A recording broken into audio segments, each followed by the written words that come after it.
He's got the whole world in his hands.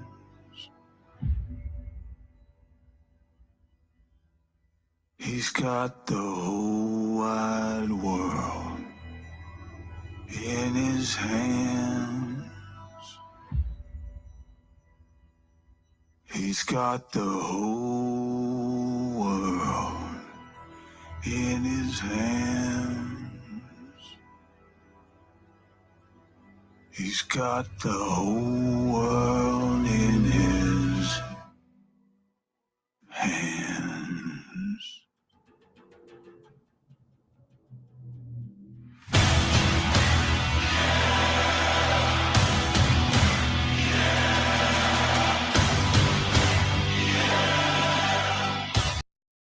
Welcome back to another episode of The Gospel. Wrong show. Welcome back to the Ministry of Truth. Oh, god damn, I'm slow today. Welcome back to another episode of the Ministry of Truth. I am your number one host on this show, Javi, and I finally got it right after the third try. Need to wake up. Oh, hold on. Anyway. So, there we go. Bye-bye. So, before we get all started, it's going to be more of the same, but this time we're going to include the dark web. And a lot of, let's just say the dark web has a lot of unsavory people. And they have huge pornography rings. And this one's going to comes from Australia, Operation Dark Web. No. Argos Task Force. And they're going to help track down one of the biggest contributors to this website. So before we get all started with this, damn, why can't I think? Music. Maybe I'll wake up. Wait, wrong one. Yeah, well, man, I'm walking to the office right now, and then I'll let you know. What is this? Welcome to your intervention. For what? Make a fucking video. What video? Make a fucking rap anthem for everybody that's deployed. I'm not gonna make any of that modern day bullshit mumble rap. Everyone here knows it's fucking trash. Then bring back the Beastie Boys. Yeah. Okay. And who the fuck is that? I'm just here for clickbait. Chill. Lincoln's box seats. Yeah. Woo. Let's go. Whoa. Fuck us is war. Fuck us is war. Fuck us is. Lick on my dick in America's balls. Fuck us is war. Fuck us is war. Fuck us is. You thought this was a comedy, bitch, but it ain't no joke. Just like your sexual life and how you love to fuck coach. You sick, twisted fucks can suck my nuts. You say being gay is wrong, but you fuck male butts. And I could give a fuck if it makes you mad, cause I'm wiping my ass with your bitch ass flag. Yeah, I'm feeling free as fuck, reppin' red, white, and blue. I got What's up, Yeti? Oh, you changed your name back? It is Yeti.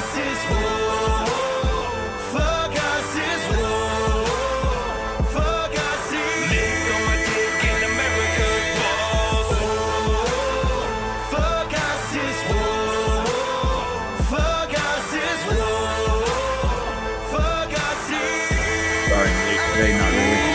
We can see you in the night, yeah, trying to fight. About to fuck your soul up with 12 inches of pipe. You wipe your ass with your fingers. I think you're confused. We got laser guided bombs and fucking gunships too. Hey guys, like all ISIS isn't. The whole global war on terrorism is funded by the U.S. Task government. force hunt you till the last gun is fired. You can run, bitch, but you only die tired. You trying to spread fear, you a criminal no more. 72 virgins will never be yours. Loading I've met both of them. we're coming for you. We're talking freedom, nothing fighters, rocking red, white, and blue. A couple mini guns and some shorty and foes. Gonna shut Not her this yet. finger right up your nose. Fuck us is war. Fuck us is war. Fuck us is. Lick on my dick in America's balls. What's up, guys? Oh, Hope you that's enjoyed it. the video. Shout out to Battlefield Vegas for letting So before we get into these videos, I did want to bring something up I was watching this morning. And did you know? Well, if you didn't, you're about to.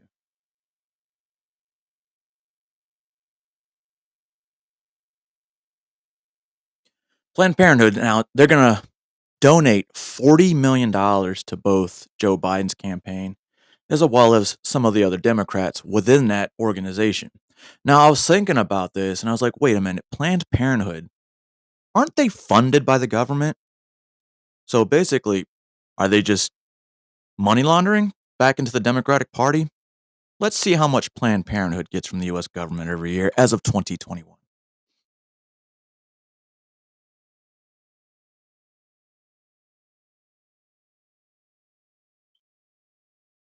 So, and this is why we are wasting our taxpayer dollars. In the fiscal year of 2014, 2015, this is 10 years ago. Keep in mind, it's probably a whole lot more now. But Planned Parenthood got $554 million from the US government. And if you think about that, they're giving 40 million of that to the Democratic Party and Joe Biden's reelection campaign. Anybody see anything wrong with that? And I was talking to my kids, if I would make laws, right? No single organization would be allowed to donate more than $1 million to any campaign. And then no single individual can donate more than $500,000 to any campaign. Anything over that is illegal. That's how I would do it. And that would get rid of special interest. That would get rid of career politicians. It would get rid of a lot of things. And people would actually have to actually do their fucking jobs. Yeah, I know, Haystack. Yeah, see, money laundering, like I just said. It's because you look at this, you look at the military-industrial complex, all these wars, and yet he brought it up. We created ISIS. So everything that was in the global war on terrorism to now even more and more, we are paying for the government to get the money right back into their own pockets. They're taking your hard-earned money, putting it in their pockets, or towards a cause that, not everybody agrees with. I get it. It's taxes. And I'm not a big fan of taxes. I'm not. It's just the way I am. And if you're for taxes, you can pay mine too, please. No, I'm just kidding. But yeah, I thought that was a little interesting bit of information that I came across this morning. I mean, and if we write our congressman, what's going to happen? Nothing. Oh, not just the president, Haystack, a whole lot more. We both know that. Especially like AOC and Jamal Bowman. Speaking of Jamal Bowman, his primary is coming up, and I don't think he's going to win his primary. And if you guys don't know who Jamal Bowman is, he's the guy that pulled the fucking fire alarm. The guy that used to be a middle school principal who doesn't know what a fire alarm looks like. That guy. Now that that's over with, let's get to this first story. This one's about an hour and a half. I got two. There was going to be a third one because the third one I found has a very happy ending. But whenever there's a happy ending, you got to have some fucking hardship before that. And we all know. And that's what I'm not used to posting. That's something I like to share. Because a lot of people, as we've noticed, it's not about protecting kids. We need to protect kids at every level. All right.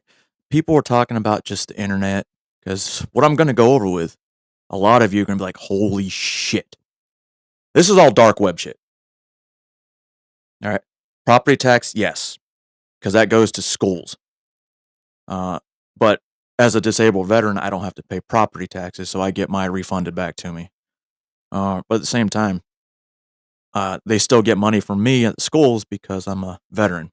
It's one of the forms they have to fill out. So let's get to the first video. I can't remember if I found the names for these guys, but there's so many in this first one. That's why it goes on for an hour and a half. It's a whole syndicate that they brought down. Oh, did I get the wrong one? Hold on a second.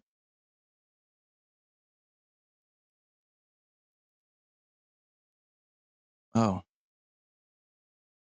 Well, let's do the daycare worker, because most of us have kids, and most of us know, or may have Shannon at one point thought about putting our kids in daycare. Now,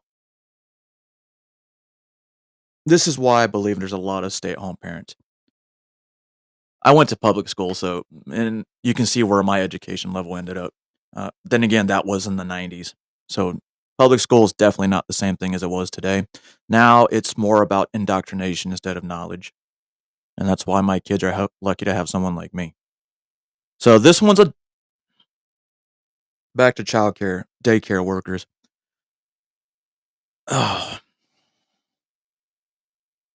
If I remember right, this dude got moved around. Unless that was the last story. But like I said, I've gone through so much stuff in the past couple days. Like, it needs to be shared, guys. Whether you're getting it from me or you're getting it from someone else, this is the kind of stuff people need to hear. I'm sorry for those people that are here for drama. That's just not me, and you guys know that. So without further ado, ladies and gentlemen, we're going to get into this one first. It's only 30 minutes long. Maybe this could be like the prelim, and then we'll get to the main event. All right. Without further ado, ladies and gentlemen, boys and girls, this is why I do not trust daycares, and I never will, or childcare providers. McCool has been prosecuted as part of an investigation into the former carer's international child pornography ring. He's a predator. An extremely dangerous individual. As you can appreciate, he's been involved in very complex, horrific matters.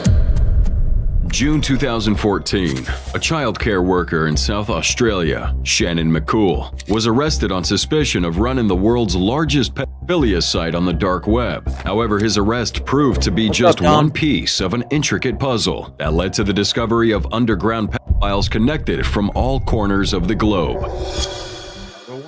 Vantage Point. To the outside world, Shannon McCool was an ordinary guy, a good guy, and a government-employed family caregiver to some of South Australia's most vulnerable children. But on the dark web, he was the king and head administrator of a hardcore child pornography site with thousands of members worldwide. Nonetheless, the journey to attaining this depraved historic status began with a couple of missed red flags during McCool's early years as a care worker. Born in March 1982, McCool was raised in a southern suburb of Morphett Vale, where, despite his father's battle with cancer, he happily engaged with... Time out.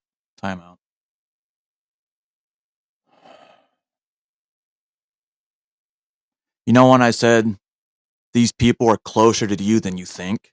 All right. This, I did not know. And this, actually, I did know because it happened a couple years ago. However, they're just now sharing it with the rest of the military.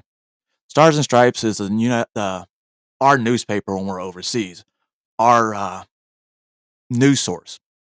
Now, keep in mind, like I said, this came out today. This situation happened in 2023, 2022. I remember this too, because they were running a daycare out of their house on post, and the husband and the wife both were taking pictures of soldiers' children,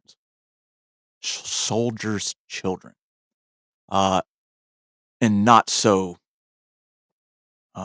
good ways. Now, I know this happened a couple years ago, and I guess it finally, like I said, I didn't read this because I just found this.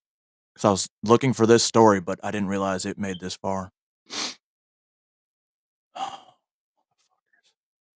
So he's probably not, he's been charged, that's it. Yeah. Anyway, like I said, shit comes close to home quicker than you think. And fuck, man. With other children in the street and found contentment in life, or at least so he appeared to be. It was after his parents' decision to move to Warradale, which zoned him to Brighton Primary School, when I was that typing, McCool's I wanted spiral into promotion began. At their new house, McCool's parents would make him wear only gray outfits to school, despite the normal school uniform being gray shorts, a yellow top, and a black jumper. This opened McCool to the unparalleled world of constant bullying from his peers, as he always seemed to be the odd one out. McCool was always in fights at school and would always be blamed as the instigator, even by his own parents. And before he clocked 10 years old, his mother and father would take him to a police station where an officer would lecture him about his behavior, making McCool not just terrified, but further disengaged from his family. In 1996, at the age of 14, McCool still struggled to fit in. Hey, how was that? This would be a time he would be going through puberty, and he began observing young girls in class, realizing that he was attracted to them in all kinds of ways. Subsequently, he would watch pornography excessively with other boys and close friends. But along the line, McCool noticed he wasn't as enthusiastic as they were. This made him realize that he had no sexual interest in adults, propelling him to surf the dark side of the web for something more depraved and frowned upon: child pornography. Yo, how does a Watching fucking 14-year-old, 15-year-old know how to get on the dark web? I don't know how to get on the dark web, but at the same time, I have no interest in getting on the dark web. CP spiked McCool's dopamine receptors to heights he'd never imagined. The more degenerate the material was, the more eager he was to feed his eyes. However, as the realization of what he was becoming started to dawn on him, so did the understanding of society's hatred and disgust for pedophiles. In a later interview, McCool vividly remembered a moment when he was watching a TV show. He would watch the strong aversion towards child sex offenders and the severity of their punishment if apprehended. At that point, he began to hate himself, but at the same time, was too scared to tell anyone or even seek help, in particular from his parents. Judging by how they handled his situation growing up being bullied, and even taking him to the cops for his bad behavior, what would you think they would have done if they found out he was obsessed with CP? Right, it was probably something McCool didn't want to go through at that time. After graduating from high school, McCool spent the next 4 years studying IT at Queensland Skills I Tech. wonder how much he got. Well, so is in Australia. I don't know if Australia picks on kids like we do. When we were kids, I'd have made fun of him for his name Shannon. Building upon skills in computer science that would later be used to mask his crimes as the CEO of an international pornography website. But before this happened, he would move to Canada in 2004, where for the first time, he attempted to bring his Any Canadians in here? I want to know if you remember hearing anything about this. I thought Laura was going to be here. degenerate fetishes to reality. Red flags. In 2004, McCool was employed at a kids' ski rental resort at Whistler, where his duties included fitting children with ski equipment. He worked there for about a year, and despite knowing his pedophilic tendencies, he would apply and get accepted as a camp counselor at this summer camp called Camp Horizons in Virginia, U.S. From May 2005 to August 2006, McCool worked at this camp with children as a lifeguard for the camp's pool, and even slept in the cabins alongside at least 10 boys with just one other staff member. But here's the thing. McCool felt his time in the U.S. and his ability to refrain from abusing any of those kids had... This is the day camp in Virginia. I know I've heard New Horizons somewhere. I don't know if it was necessarily for the day camp, but it wasn't good. Cured him. He believed he had beaten his sexual urges or mental sickness, depending on how you look at it. And so finally happy again, he decided to return to Australia. However, getting back to Australia spun the whole story around, bringing us back to where it all started, with his obsession for pornography. McCool fell into the cruel hands of depression, as he now lived alone, with a less thrilling job as a communications technician. He missed the thrill of camp activities and wanted to do something more fun with himself. Now, this feeling drove him to once again search every corner of the... When you watch this and you think about like the Boy Scouts ones, camps are pretty much like a breeding ground for hunting ground for pedophiles, because they're away from their parents and it's just chaperones and other counselors. How easy would it be for them? Which we've seen. the dark web until he found something that made him feel better. A community of twisted, like-minded people who derived pleasure in sharing CP. After talking with these people, McCool wanted to explore the real-world adventures of being a predator. He began this sinister journey by getting an out-of-school hours care program at a suburban Adelaide primary school. There, McCool was hired to work casual shifts with kids. But along the line, some staff began questioning the way he behaved around these children, stating that on some occasions he had inappropriate physical contact with some of them. At this point, the administration didn't take the appropriate steps to investigate those allegations. And another thing that you'll notice with this whole series I've been doing, people knew. People knew. That shows you people knew, but nothing was done. Nothing's ever done.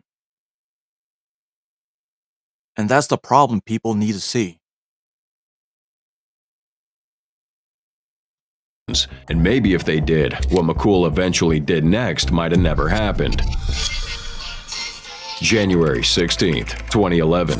McCool worked his first shift for Nanny SA after interviewing for the job a month before. The director of the out-of-school hours program, his friend, gave McCool a positive reference for this job. And on this job, he would work shifts at a care house with many children, with no adults guiding him, giving him an opportunity to live out his revolting fantasies at will. March 16th, 2011. Nanny SA received an anonymous telephone call from a man who said he'd been told McCool was talking illicitly about the students he was caring for. And as obnoxious as that may sound, Nanny SA did absolutely nothing about it.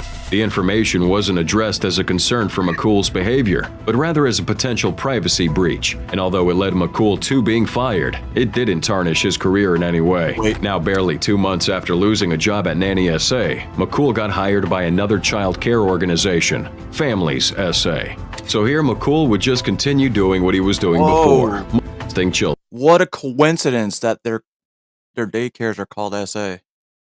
I mean, not saying it's all that way, but isn't that kind of ironic? Don't you think? A little too ironic. And I really do think. Children. A few months later, McCool repeated this act on another much younger victim. In this case, he would even take pictures of his victim and show them to his colleagues. It was quite disturbing, but McCool seemed like such a cool guy that no one even suspected him of anything. Now, unlike others who were enchanted by McCool's charm, this particular employee became extremely suspicious of him. Now, this worker, who remains anonymous, kept a close watch on McCool. This one time she saw him walk into a room of victims that he'd been caring for and heard one of them say, "Get it out of my face. I don't want it in my mouth." Another time she walked in on shit. I forgot to tell you, some of this shit's graphic language. Oh fuck it, you guys already know that. I forgot that part was in there. Because I was seething. Shannon behaving suspiciously while he changed one of the victim's underwear. It was at this point she knew McCool was up to no good, but there seemed to be no one she could talk to about this, partly because of the high recommendations McCool received during his employment. For some context, Family SA Director of Residential Care, Mrs. Nicole Stasiak, only employed McCool because of his years of work with children through Nanny SA, the OSHC Center, Camp Horizon, and his ultimately clean background. Encouraging references were provided by Nanny SA, people who were obviously unaware McCool had been abusing those he was paid to protect. Now, these references helped seal his employment and even came in handy in getting a promotion at Families SA. Unfortunately, the deeper, darker secrets of McCool's soul weren't made known. Through a common background check, you couldn't tell he was practicing pedophilia. And while he just kept ruining the lives of many victims under his care, he decided to dive deeper into the world of pedophilia by launching a global website to connect to other depraved minds around the world. The Dark Web.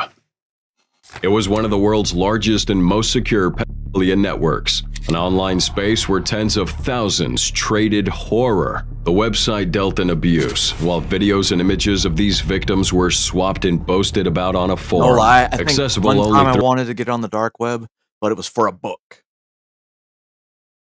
And anybody that grew up in the 80s, 90s, and early 2000s knows what book I'm talking about.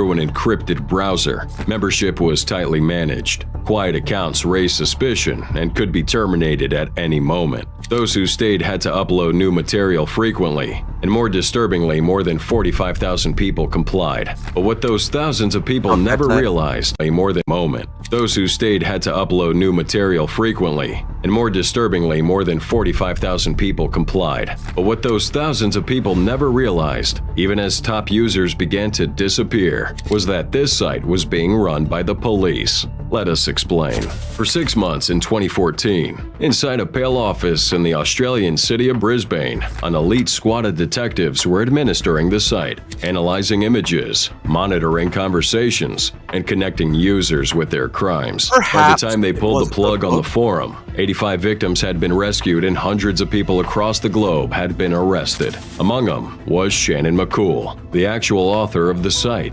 and Richard Huckle, the man who caused McCool's downfall. So to really understand the gravity behind Shannon's fall, we have to talk about the man who controlled it, Richard Huckle.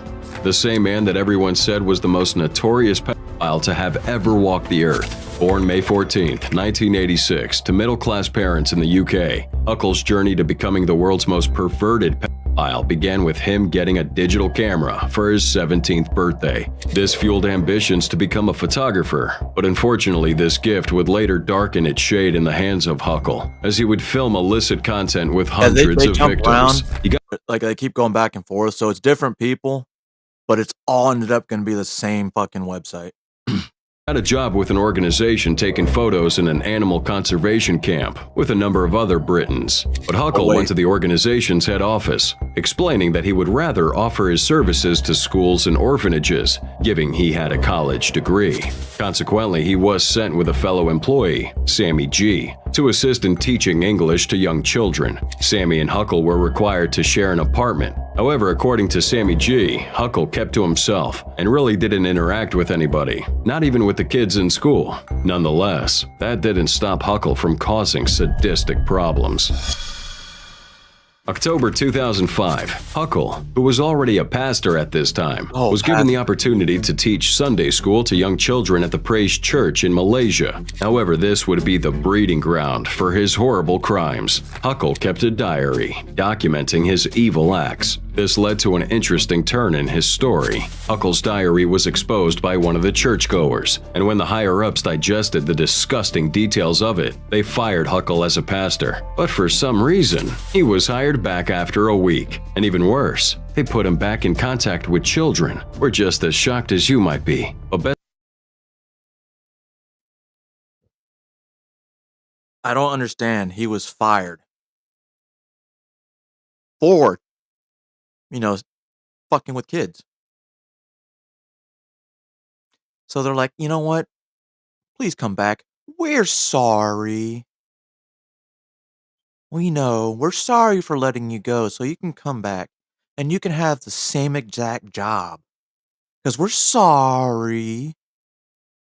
Best believe it was at this point that Huckle orchestrated the worst of his crimes. He grew fond of one particular victim in church, and for several years, Huckle raped and abused her beyond human comprehension. Everything he did to that poor innocent girl was filmed on his camera and uploaded to different pedophilia sites on the dark web. The victim summoned up the courage to report Huckle to her dad, and in turn her father told the cops, who ridiculously brushed off the case. The saddest part was the victim was scolded and told never to speak of it again. We don't know if these guys had any secret connection with Huckle or if they were just being unprofessional, and it really doesn't matter because that just shows it is the local law enforcement. Maybe they're part of it. Maybe they're not. But you didn't even really look into it from what I remembered. It's crap, man. Year. Either way, it didn't matter. And if it's Malaysia, he probably just paid them because they are that corrupt. Sheer stupidity, leading Huckle to establish himself at other churches as an English teacher and photographer who wanted to educate children. This just gave him access to more victims to He toured around one specific community in Malaysia, and residents welcomed him, even giving him a place to stay while he was there. The villagers said he came across as a normal person and seemed really religious. Conversely, for almost a decade, Huckle molested and raped over 30 victims from that exact community. And if you're wondering why the parents trusted Huckle so much, well, it was basically due to his manner of approach. Huckle would give the families printed photos he took of their kids, thereby earning their trust and allowing him to initiate a conversation. That conversation would then end up with Huckle offering to teach their children English for free. These unsuspecting parents, already perceiving him as a nice gentleman, would waste no time in agreeing to his offer. How could they have known that their kids were paying the price for his teachings and free pictures in ways unfathomable? Huckle did this for years, and more times than not, he'd upload videos of him doing unimaginable things to these victims on the dark web. There were a few places online where he'd like to distribute this evil media. I would almost pay that corrupt government to let me have this guy. I would pay to let them, for them to give me that guy. And I would make them turn their heads. And they come look for his body in 3 weeks when he's barely alive, eaten by rats. You think they'd do it? My money goes a long way. Not saying I'm rich, I'm just the exchange rate. Calm down. I'm not one of those guys. His favorite place was a site called The Love Zone. Coincidentally, that's the same site Shannon McCool built. Beginning of the end. The level of material, the amount of material you posted was significant enough, high enough amount of material. Huckle's frequent uploads on the Love Zone paved the way for his friendship towards Shannon McCool. Even though they never met face to face, they shared a common interest: molesting children and boasting about it online. At the time, the Love Zone was hosted on the dark web as a major hotspot for pedophiles to go and get their sick stimulation material.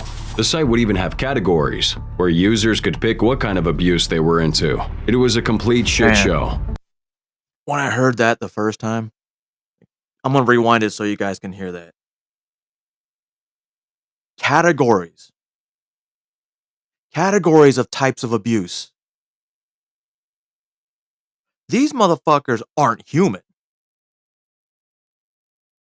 They're below animals and they need to be treated like that.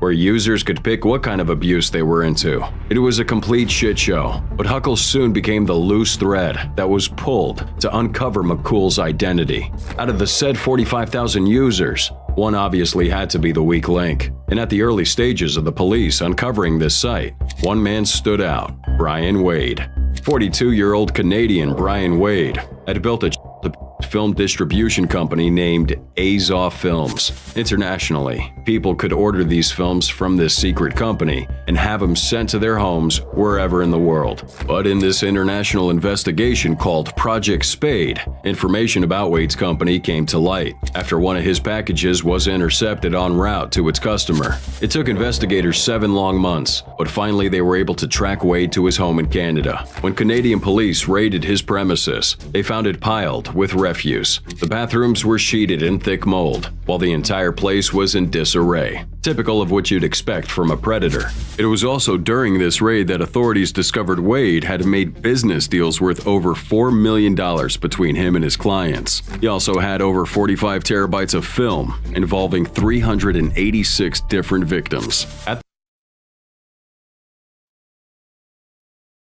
5 terabytes of film involving 386 different victims. It's almost 400 kids. With way more fucking storage than anything I would have on all my devices put together.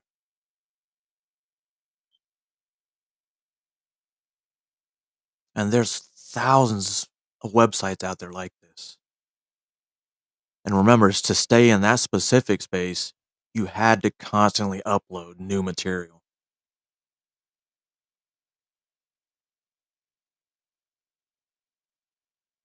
At the time, this was the largest bust on child pornography. But Wade, who was eventually arrested and charged with crimes related to child abuse, kept a meticulous record of every single distribution he ever made. This record had the names, addresses, and contacts of all his customers. And out of 370 customers here, a tenth of them were found in Queensland, Australia. Now, as sick as these pedophiles are, many of them were clever enough to give Wade false names and addresses to receive their product. This made the job of tracking everyone a little bit harder. However, after a month of going through Wade's records, one customer was discovered to have naively provided his real address. This customer was from Germany, and it didn't take long for authorities to apprehend him there. Once they caught him, his confession provided a link between McCool's dark website and Wade's CP distribution. The German claimed to have been a member of the Love Zone. Coincidentally, Wade had paid some users of this site to sell the soft copy of his material, pointing authorities towards the dark web. Utilizing the German user's account, authorities were able to gain more meaningful insight into the affairs of the site. There they found out the more material a user posted, the higher their rank on that platform. It became clear that to dismantle this site, they needed to attack those on the top of the food chain, people like Huckle and McCool. Their investigation was passed down to Argos-A, Queensland Police Unit, that specializes in disrupting child abuse networks online. And as soon as we had a sniff that we were dealing with an Australian who was potentially the lead administrator, well, that presents a challenge that we were prepared to take on. Inspector John Roos, the man who commands No, not 5 terabytes. 24. Argos Task Force used the content from an actual child molestation video to lure Huckle and the task force used a hyperlink directing users to an external site posting as a bait video. When a user opened that video and began watching, session identifiers would collect all their account details and IP address. The task force continued running this bait site while investigators compiled the list of names and IP addresses. They arrested a lot of people from around the world. Accounts kept going idle, but due to the large number of users, McCool didn't notice anything suspicious. We knew there were certainly significant suggestions that he was an Australian. Paul Griffiths, a police officer working with Argos in Queensland as a victim identification specialist, scanned, using an arrested user's account, gigabytes of images and videos each week looking for clues, a brand of food or a grain of wood that might have given away a victim's location, or an ascent that would point to a particular location. It must have been a very terrifying and disturbing job, but it had to get done. Above his desk was a whiteboard, scrawled with 24 usernames, the forum's most wanted. Huckle was on the site's producer tier, meaning he was one of the users who uploaded the most content. Huckle believed that most of these users were fakes, as he was actually out there living the life and not uploading someone else's content. This made it difficult to apprehend Huckle, as he was smart enough to obscure faces and backgrounds in each video he posted. It was a challenge for authorities, but they were able to get a lead through his camera's metadata. Consequently, they found the business name, Huckle Photography Productions. That little piece of information connected to his Facebook page, and it would be on this page that investigators would get all the answers they needed. Huckle had been posting himself in pictures with kids that were seen in the videos uploaded to the site. The Malaysian police were immediately contacted, but they claimed that there wasn't enough evidence for them to go after him. This meant they had to wait more months before Huckle traveled to another country where his arrest would be processed, and it didn't take long before that day came. In 2014, Huckle took a plane back to the UK, and so did the authorities. He was apprehended at the airport, but without access to his hard drives, a formal arrest couldn't be issued. In turn, Huckle went to his mommy to confess everything that he did. Horrified by what her son told her, she immediately called the police and begged them to come pick up her son. Luckily, that's a fucking mom. That's how all the moms should be. Except for the ones that beat the shit out of their kids. But that is what it should be. In turn, Huckle went to his mommy to confess everything that he did. Horrified by what her son told her, she immediately called the police and begged them to come pick up her son. Luckily, the police managed to crack one of his encryptions, and this gave him access to over 20,000 images of victims he had molested. They never even fully cracked all his encryptions. Whatever they could get access to was way more than enough to charge him. Given his position on the site, authorities were finally able to penetrate the top hierarchy of users. There they found some bizarre things, including some advice from the CEO on how to evade police detection. They had a 180-page manual titled The Exclusive Step-by-Step Guide for Practicing Safe and Fun which and also Huckle himself. So there is a manual or handbook. That's disturbing. And it's 180 pages long. Had authored his own 60-page book titled Pedophiles and Poverty, Lover Guide. As crazy as all that was, the police were still worried about one user, McCool. They knew that he was the man in charge, but there was absolutely no way to know who he was. All they had was this 5-letter word he used at the opening of every message he sent. Highas. And one of the things that I noticed was that on a number of occasions he's used that specific greeting, Highas, H-I-Y-A-S. Danish authorities had already supplied Argos with a razor-thin lead that the site's kingpin was somewhere in Australia, probably Adelaide. Some of the children in the work he produced were clearly indigenous. In one of his images, a girl was sprayed on a bed and a sheet of paper beside her read Aussie. A quick search of the word Highas turns up about 500,000 results, and in most cases, it's a term used by women. The odds of tracking McCool down seemed impossible, but one thing was certain. He was bound to let his guard slip. And if that ever happened, his arrest would swiftly follow. June 6, 2014, a man was discovered using the word Highas on a 4-wheel drive discussion forum. According to the location on his account, he lived in Adelaide, that same location the kingpin was said to be in. Even more shocking was that the username of this man was pretty close to the one used by the website's kingpin. There'd be another user with a similar name using Highas in almost every post of a basketball forum. It definitely was more than a coincidence at this point. When I watched this originally, that was I started thinking like, hey, I think I've seen this. And hearing it over again, I'm like, I have seen that people use that before. And I don't know, maybe I'm going to be looking out more for it, maybe I'm not, but it's going to be in the back of my head now. And the cops knew it. The 4-wheel drive user had to ask advice for raising his car's suspension. People had replied suggesting parts, and in turn the cops were able to find someone on Facebook who was trying to source those suggested parts. Investigators also noticed that McCool bit his fingernails, and that he had a distinctive freckle on a finger on his right hand. While he was careful not to show the faces of any of the children in his sick pictures, the freckle was gold-plated evidence, matching the one seen in his Facebook photos. At this point, his ID was revealed, and they found out he had just come off a 3-month suspension for allegedly assaulting a victim at Families SA. McCool was caught climbing the bed of this victim under his care. I missed that time. And they found out he had just come off a 3-month suspension for allegedly assaulting a victim at Families SA. McCool. And they only suspended him for 3 fucking months? And let him come back?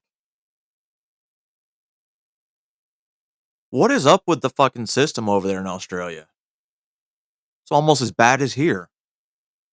Was caught climbing the bed of this victim under his care, making her shout, "Stop! Don't tickle me there." When a female employee rushed into the room, McCool immediately jumped from the bed and brushed past her, while she saw the victim on her hands and knees on top of the bed covers, with the look of sheer terror on her face. The incident was reported in great detail to McCool's superiors, which resulted in him getting suspended. The case was referred to the police. However, once again, they claimed they couldn't carry out a criminal investigation because there wasn't enough evidence to support sexual assault claims. Nonetheless, it helped authorities ascertain McCool was their guy. 7:30 p.m., June 10th, 2014. Multiple detectives made their way to McCool's house to arrest him. But listen closely, because here's where the real thrill of his end came in. While it would have no doubt have been a simple thing to just kick his front door in and arrest him, detectives hoped, rather needed, to catch him online, thereby giving them access to his website. You need to understand that simply closing his laptop would lock him off the site, denying him access, as the Tor encryption software he used to build it would kick in. it was essential he be caught off guard. It was decided that 2 detectives, one whose name is Hegarty, would simply knock on his front door, armed with just a general search warrant, but mindful that he might dash to his laptop if he sensed danger. Detective Hegarty knocked on his door and it just took seconds for him to open up. But once he did, he was quickly detained by Hegarty and placed on a chair just beside the front door. McCool was stunned. He wasn't expecting it, and within seconds his house was storming with detectives from SCIB, E-Crime, and 2 members of Argos. Their plan worked. McCool's laptop was open and connected to his hard drive, but they definitely weren't expecting what they found. They saw this private file containing 593 images and 57 videos documenting his own activities with victims. This man was arrested, and further investigations revealed that he had molested over 100 victims in over 15 years. His arrest would lead to the arrest of 1,000 other users, as authorities now had access to the back end of the site. Consequently, they posted a message from McCool's account to the forum, saying, "We've survived a lot of ups and downs. It's been a passion of mine for a long time, and the Love Zone is bigger than ever. Believe it or not, the board doesn't run itself, and requires a lot of thankless hours from the admins, co-admins, and mods. So the board will go into maintenance mode till the new year, to give the admin team time to a break. It'll return in 2015, refreshed and better than ever." Now that was done to stop users from posting more depraved content while giving authorities time to gather enough evidence needed to prosecute hundreds of those tracked down. For months, the most significant users were being picked up by different authorities as more evidence was disseminated around the world, while some smart users noticed people were disappearing and proceeded to delete their accounts. It's probably an occupational hazard, and these pedos typically assume that when someone disappears, they've been arrested. However, when it keeps happening repeatedly, they began to put 2 and 2 together. Users would write on McCool's account with worry, saying that the police had infiltrated the site once they realized the forum wasn't returning, and news finally emerged of McCool's arrest. Thousands deleted their accounts, and the site was left empty. August 7th, 2015, McCool was given 35 years in prison, and because he helped investigators catch more men, they reduced it to 28 years. While many Australians and people around the world celebrated Shannon McCool's arrest, many more people can't stop questioning whether his sentence truly corresponded to the agonizing crimes he committed. Maybe it does, maybe it doesn't. What do you think? I definitely think that sumbitch got off way too easy right there.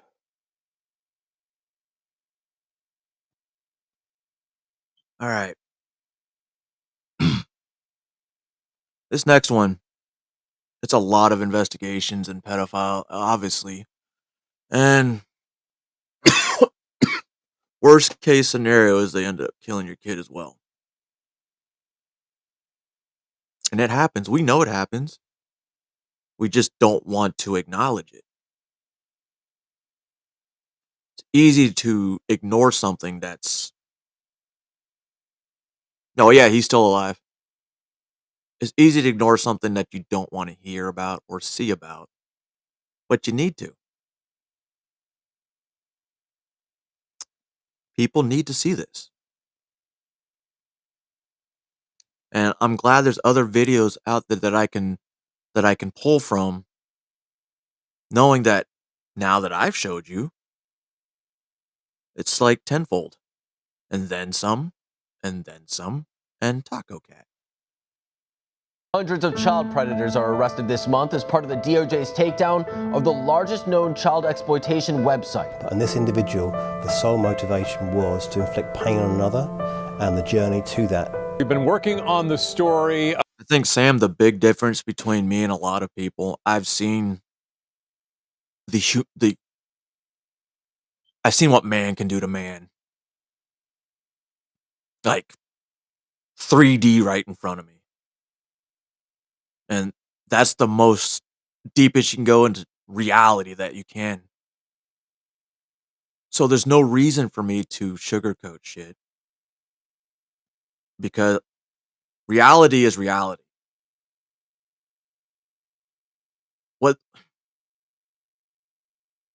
Let's just leave it at that.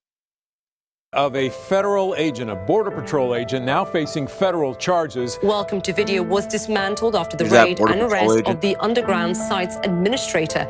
23-year-old South Korean national Jung Woo-sun. In an operation by officials in the US, the UK, South Korea and Germany, hundreds of suspects have been charged across the world. More than 20 minors who were being abused by users of the site have been rescued. Officials say they seized more than 250,000 videos. That's staggering, with disturbing references to abuse of very young children and even toddlers. At a press conference, officials said it was one of the first times seeing cryptocurrency in trafficking child pornography.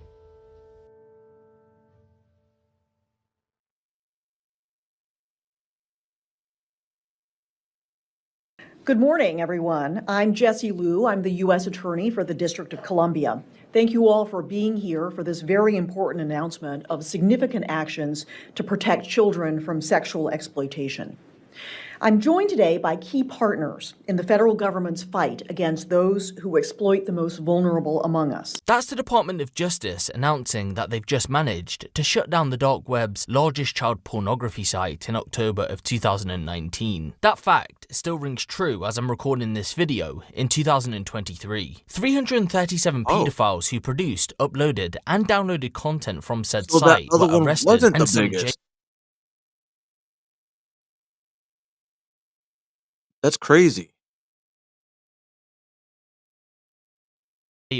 as the result of an operation carried out by the UK's National Crime Agency, the IRS, the Homeland Security, the Korean National Police, and the German Federal Criminal Police. Although 337 arrests were made, there were roughly 1.3 million users at the height of the website's popularity, with 360,000 videos being downloaded. And believe it or not, in the words of the investigators themselves, if it wasn't for the blockchain, we wouldn't have even seen those 337 arrests. Could the investigation have gone a different way if not for the blockchain?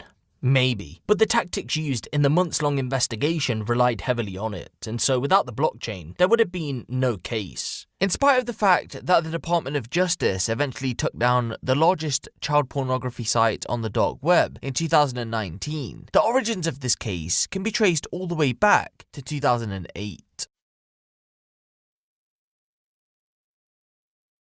What's up, bro?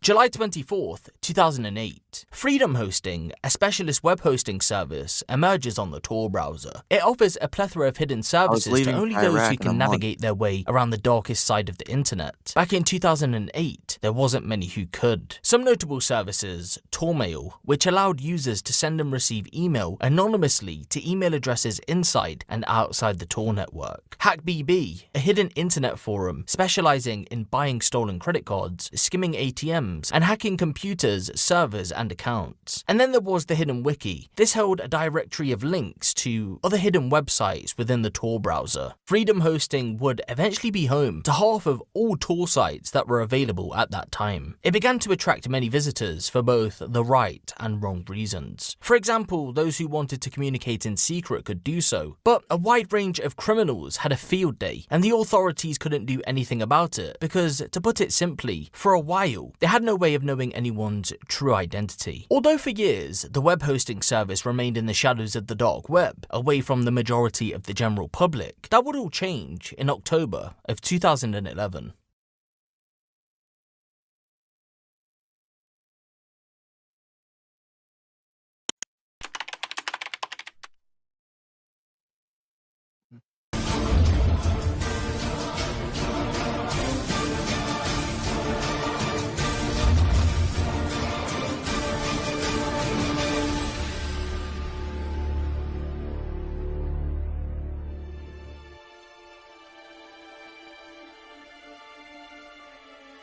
Dear citizens of the Internet, over the past decade, the Internet has become an increasingly integral part of our daily lives.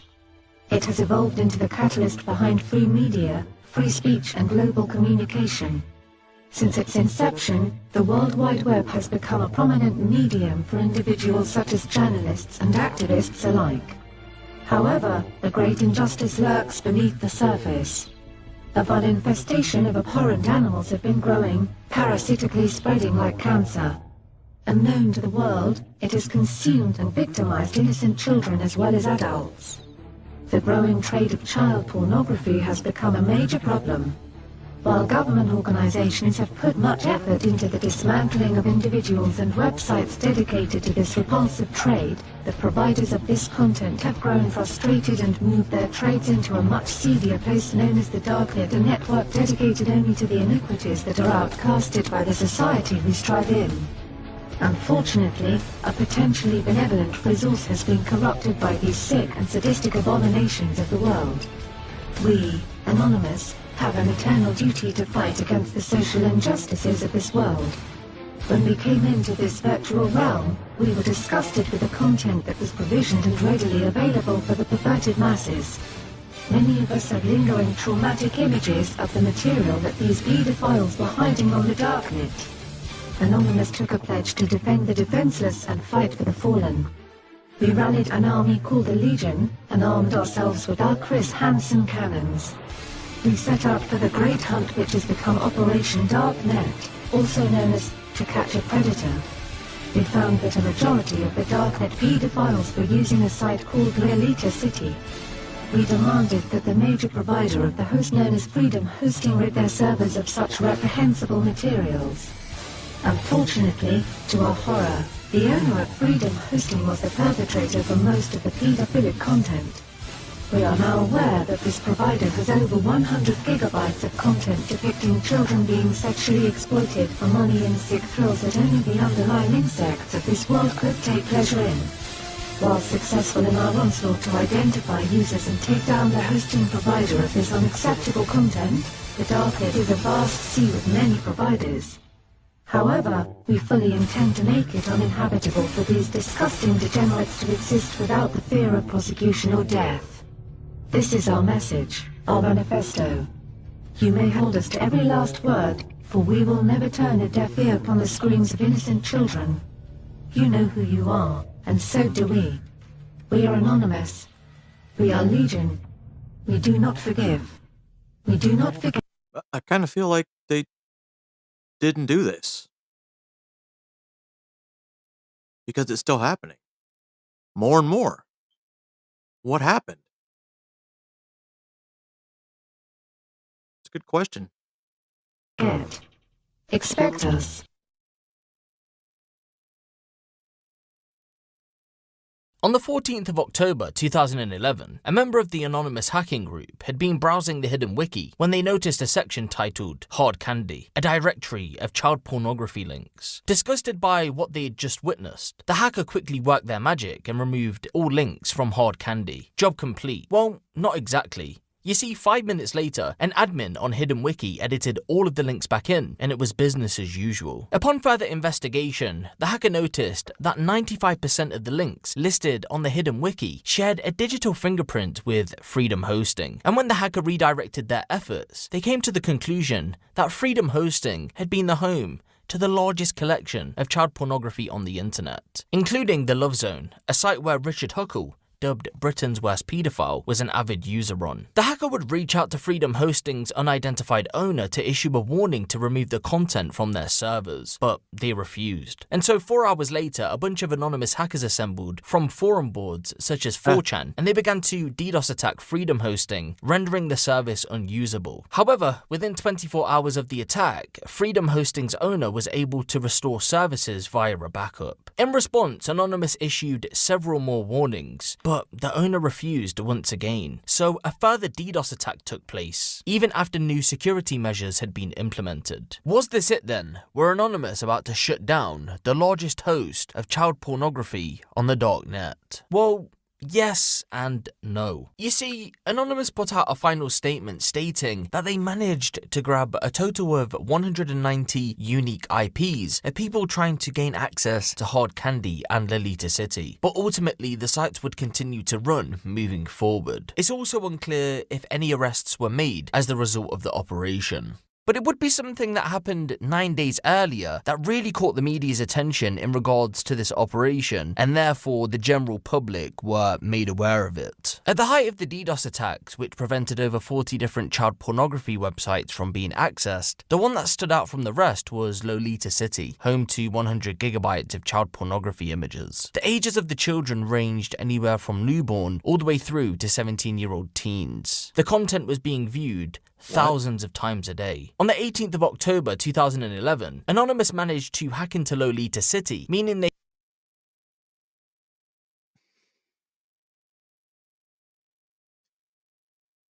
Who the fuck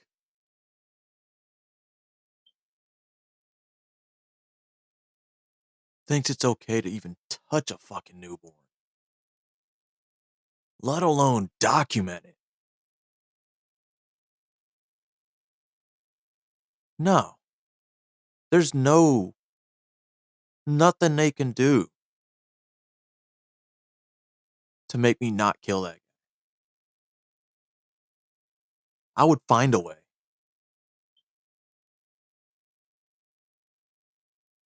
They had access to all 1,500 users of the site. Although their usernames were the only information to be leaked to the public, Anonymous stated that they had identified many of the users and had asked law enforcement to reach out for details. However, once again, it's unclear if any arrests were made as the result of this. Some would label Anonymous's operation a success. Others had called it a global advertisement for child pornography. You see, by July of 2013, just under 2 years on, even though you could only gain access by invite, Freedom Hosting, Hard Candy, Lolita... The fact that we're watching this is kind of funny. It's like a history lesson. These are... Legit, this is a history lesson of, like, 2 dark web shutdowns. Who would have thought there'd be a history? City and others had all grown tenfold. Another 160 child exploitation websites would emerge over that same period. But just as the sickening online communities were growing, they'd be shut down temporarily, all thanks to the FBI. I say temporarily because, sadly, ladies and gentlemen, although it was the end of the road for Freedom Hosting, the majority of the sites hosted would continue just elsewhere on the dark net.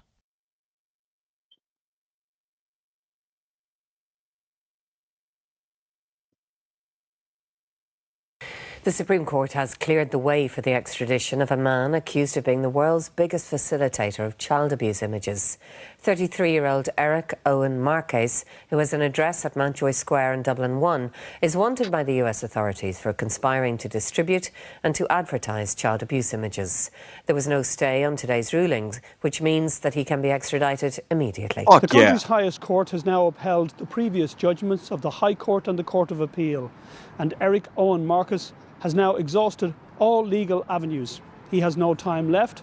There was no stay put on today's Supreme Court ruling, and he can be extradited to the US to face child abuse charges immediately. 10 years on from Eric's arrest, and the details about how the FBI managed to track him down still remain a mystery. The only reference we have, Eric's US indictment, states that an investigation in 2013 found a key IP address linked to Freedom Hosting. After Eric's arrest, the FBI took over Freedom Hosting and kept things running briefly before shutting down the whole operation. Within that short period of time, they secretly deployed a JavaScript file to the majority of the sites hosted on Freedom Hosting. In simple terms, the script exploited a bug within the Tor browser, which bypassed the IP anonymization feature, therefore collecting real-world IP addresses of users accessing child exploitation websites. This information was then sent to an FBI-controlled server, and officials used the data to launch other investigations to track down other suspected pedophiles. Although Eric stated, "We do not give permission for any upload of any illegal files. If you choose to do so anyway, we are not responsible for your actions. I will not assist in any use of this server for illegal purposes. Sorry, I have to protect myself." and I do not consent to the use of the Freedom Hosting server for any illegal activities. If you do illegal activities on this server, I will not go to jail for you. If my identity is compromised and I am questioned/forced to cooperate to identify you, I will do it to ensure my freedom. The FBI still held him accountable, as did Anonymous 2 years before, for hosting child exploitation websites. The latter going a step further, claiming that Eric himself had either A, been the owner of Lolita City, or B, had in some way been deeply connected with the site. Eric's response to the FBI was that he was simply an innocent party who hosted a range of different websites on the dark Oh, I net. think I did a story on this guy a couple years ago. 'Cause I remember this fucking bitch walking like this.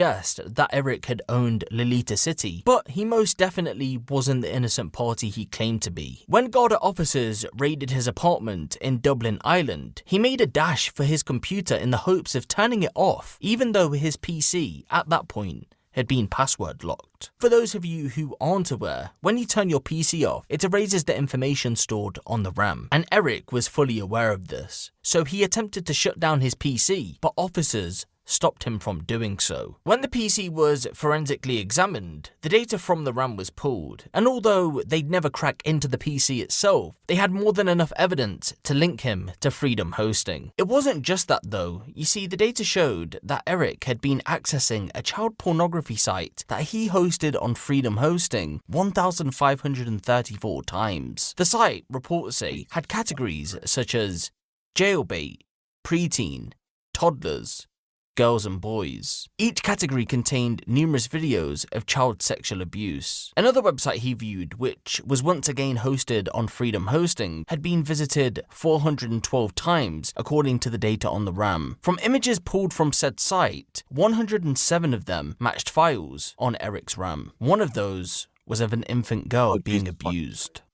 Eric was eventually charged with conspiracy to advertise and distribute child pornography on the dark net by prosecutors over in Maryland in the United States of America. They called him the kingpin of child porn after the FBI estimated that 8.4 million images and videos had surfaced via Freedom Hosting. It wasn't going to be an easy job securing a final sentence though, because as you know, he resided in Ireland. It took 6 years for his extradition to finally be granted, and on February 6th, 2020, he finally pleaded guilty to the charges that were placed against him. Eric Marquez was sentenced to 27 years in prison, followed by lifetime supervision upon release. Way too easy. I don't think there should be any possibility. Well, the district court today imposed... Sorry. You don't like it? Go fuck yourselves. If you're not going to get the death penalty, enjoy life in prison without protective custody. No, we can't afford protective custody, bro. Sorry. We got to keep Donald Trump safe.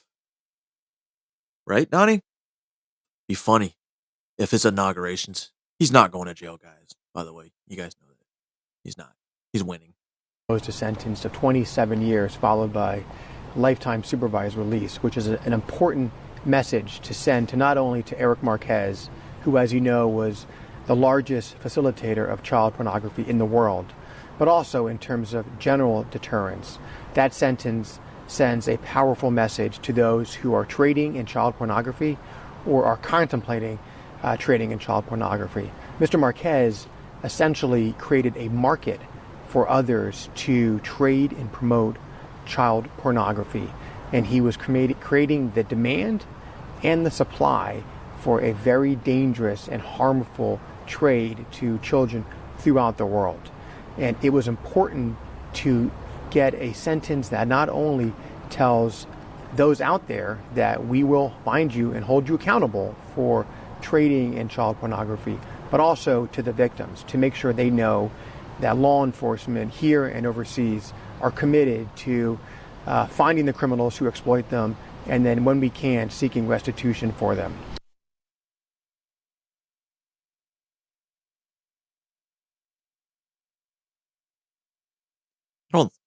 I don't understand. 27 fucking years for that. There were many who watched Anonymous temporarily take down Freedom Hosting and Lolita City in real time on 4chan. One of those, who would later go by the moniker Lux, wanted to help Anonymous in their fight against paedophilia, but had found himself on the side of those who he originally set out to attack. The great irony was that he was led there by the very ironic. people who were Infiltrated the good side of Anonymous to learn tricks of the trade, learn what to look for. But you always slip up. Nobody's ever 100%. trying to expose it as evil. I discovered numerous forums that existed on the dark web. Before long, I was hooked. In Lux's early days with online pedophiles, he created a persona of an American pediatrician, claiming to have had numerous sexual encounters with children, as well as maintaining an ongoing sexual relationship with a specific 6-year-old child. The content he had consumed in his early days was far too tame though, if you can even imagine that. And so he struck up a plan to create his own website where more hardcore content could be posted with less moderation. By early 2013, Lux had created not just one darknet site, rather a few. His name had rang bells in online pedophile groups. He was said to have been the go-to guy for anything pedophile related. It had even reached the point to where he was giving out advice to users on his sites. Some of the advice included topics such as how to groom and sexually abuse young children, how to ensure there were no signs of sexual penetration, how to drug children so they would be awake during the abuse but would have no memory of it afterwards, and how to kidnap, kill, and dispose of a child's body.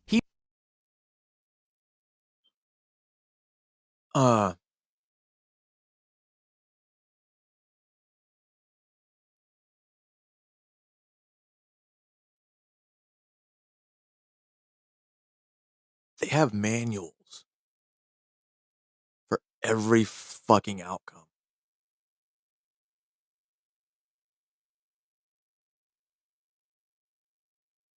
All the way down to disposing of the body.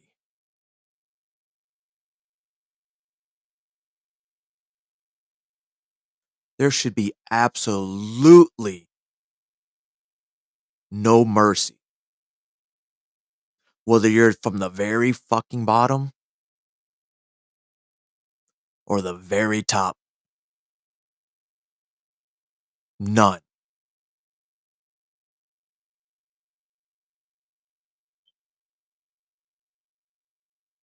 They know what everything nightmares were made of. The decision would be made to house all of the websites under one banner with a few new additions as Lux's website started to grow in popularity.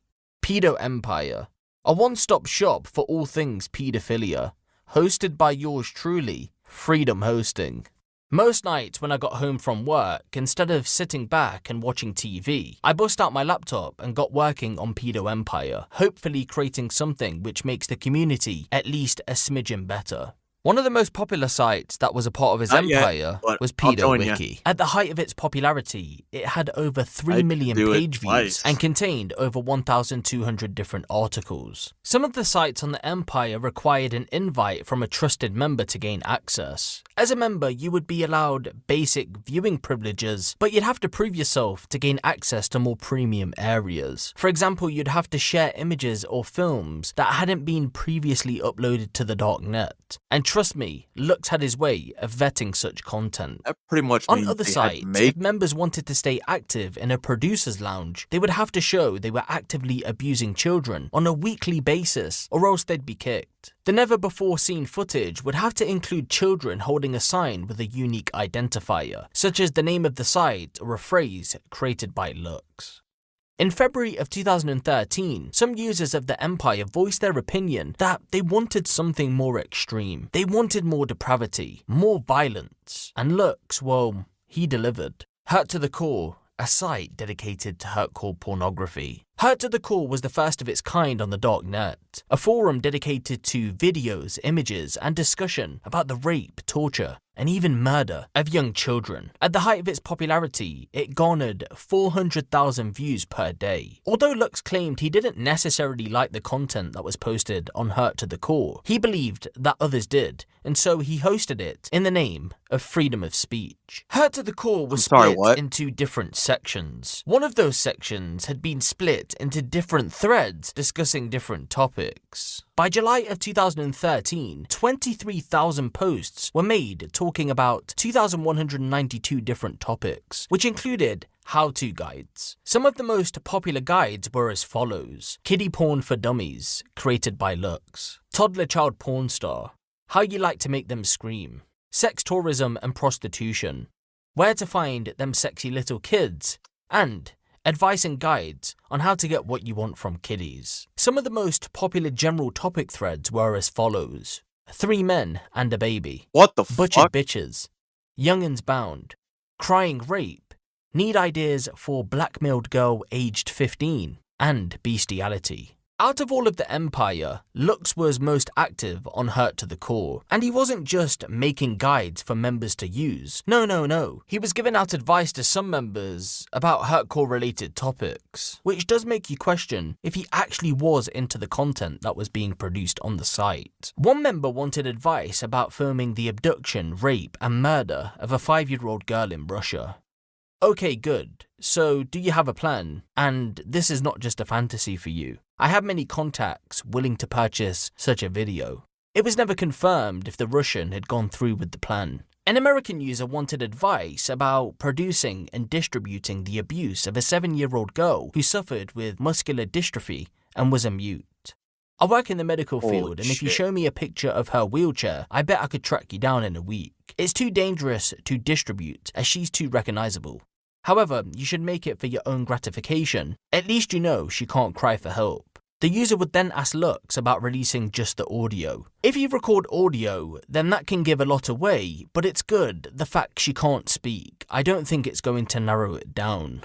As word began to spread about Hurt to the Core, many law enforcement agencies and hacking groups had tried to gain access to the site. But as you could only gain access by referral, no one was able to enter. However, hackers had indeed managed to enter Hurt to the Core in December of 2013, according to reports coming out of Mexico. One topic that was pointed out was something the hackers discovered in a thread titled Child Sex and Prostitution. To sum up, a user from Mexico stated that children as young as infants could be delivered by human traffickers to any hotel or home in any city or state for the rental price of $4,000 US, and if they wanted to buy them, it would set them back $10,000 US. Speaking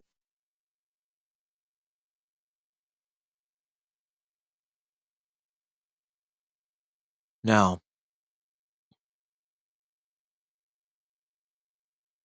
I just thought of something. All the kids that come across the border with any adult, and they just get sent to places paid for by the US government, only be released to God knows who.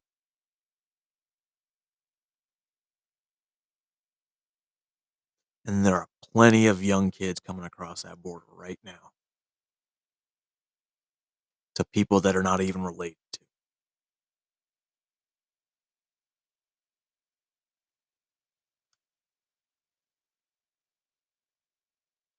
of his own experience, he stated he paid more than $30,000 USD to buy 3 children, 2 boys aged 2 and 6 years old and a 4-year-old girl, to sexually abuse them at a ranch he owned in Mexico, adding he had to pay extra because all 3 died as a result of the sexual abuse he put them through. I mean, with the oddly enough, you know how I always pick stuff for some reason? Why did I magically pick this video with this specific topic right here? Information now in hand, the hackers would reach out to the Mexican National Security Council and the Mexican Federal Police to tell them that children were potentially being trafficked around various parts of Mexico, and that they should check in with various orphanages to see if children were indeed going missing after being adopted.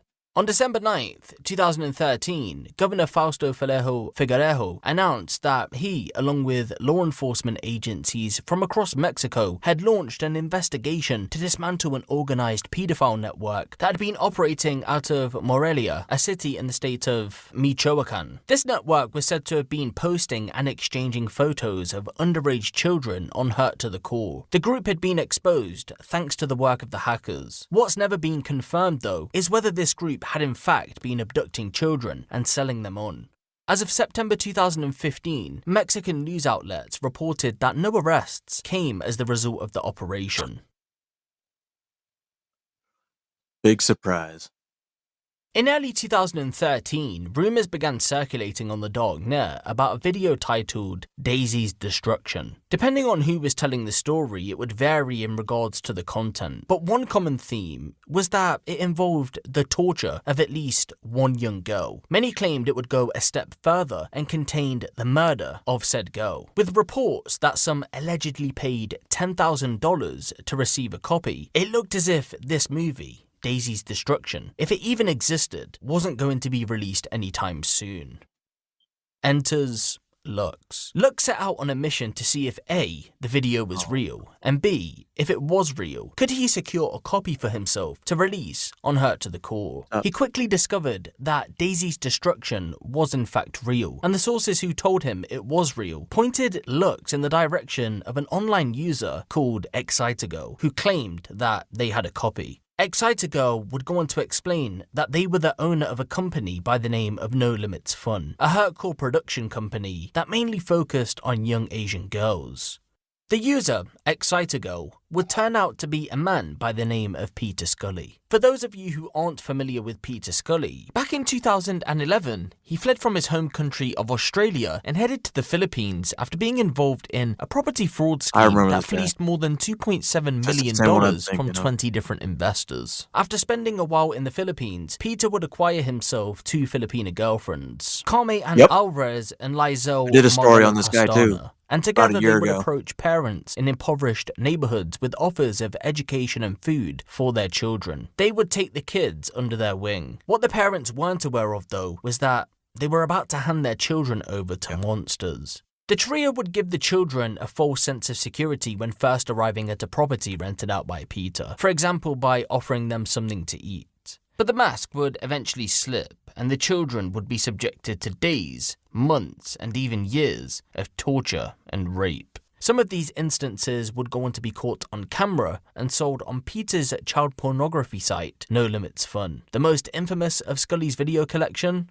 None other than Daisy's Destruction, a multi-part video series that featured the rape and torture of 3 girls, 11-year-old Cindy, 12-year-old Liza, and Daisy, just 18 months old. Only Liza and Daisy would go on to survive, although Daisy continues to suffer with life-changing injuries, both physically and mentally. That meant then that Cindy would die at the hands of her abusers. When investigators finally located her body some 3 years after she was murdered, they found her in a shallow grave beneath a house that Peter Scully had been renting. She'd been forced to dig her own grave and was then strangled to death. All of this was said to have been caught on camera according to authorities. However, it's unclear if the murder was a feature on Daisy's Destruction.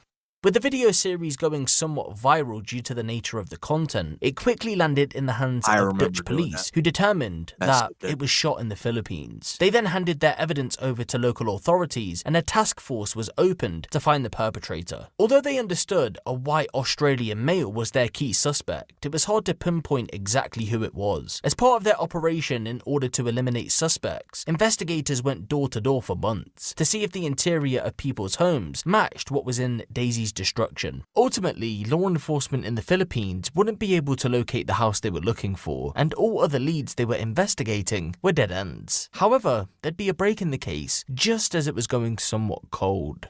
2 of Peter's victims would come forward to police after recently escaping. Carme let them go after she had felt sorry for them. Over the course of 5 days, the 2 victims had been subjected to multiple rounds of rape and torture. They told police that they had attempted to escape within the first couple of days, but were caught in the process. And as punishment, Peter made the pair dig their own graves. Who knows? They could have been the next murder victims. Peter Scully was eventually tracked down by law enforcement after going on the run for months. Stomped on his When head. he was captured, he was charged with 75 offences that were split into 2 separate cases. The first covered Peter and Carme. They both faced 1 count of human trafficking and 5 counts of rape by sexual assault of underage girls. In 2018, the pair were found guilty on all charges that were put against them. They were both sentenced to life without the possibility of parole.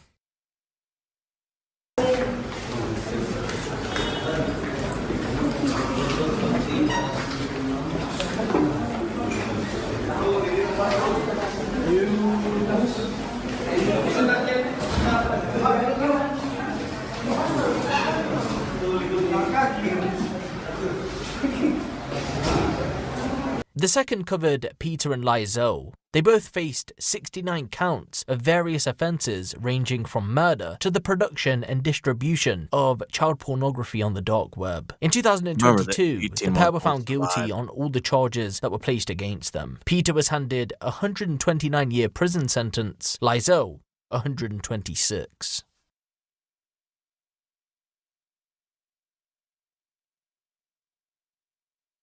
Lux would open up negotiations with Peter Scully in order to purchase the full video of Daisy's destruction, offering him $900 in Bitcoin. That was swiftly rejected.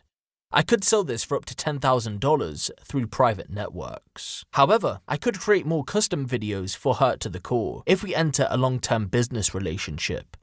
But as Lux's business model wasn't based on monetary gain, rather content for content, negotiations broke down. Lux simply couldn't afford to pay for the video, and so the two went their separate ways. Eventually, Lux managed to secure himself 4 short extracts of Daisy's destruction, a total of 12 minutes worth of footage from other sources. All were released on Hurt to the Core at once, free to all members as revenge for the deal falling through.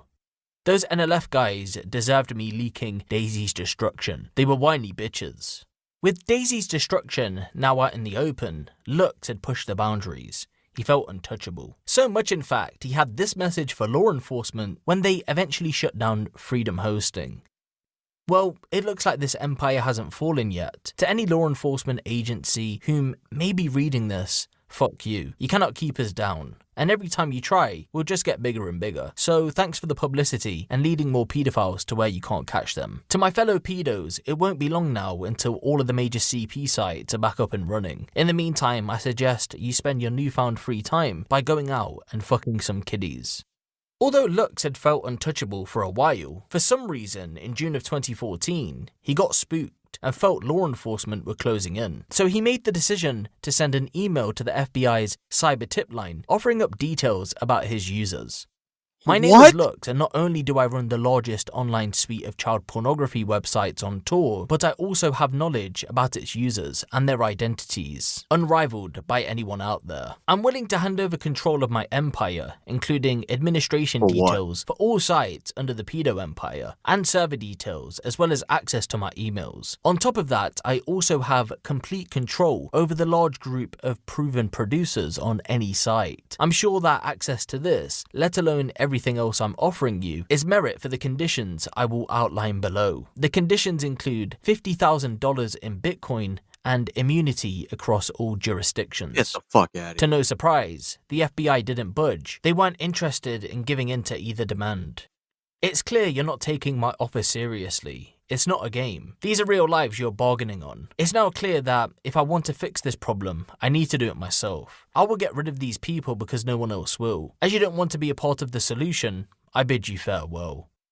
After contact was made with the FBI, Lux announced to his inner circle that he would be closing down Pedo Empire. When the word spread, some reports say that sickos reacted by posting child abuse images online in his honor. On June 24th, 2014, true to his word, Lux closed Pedo Empire.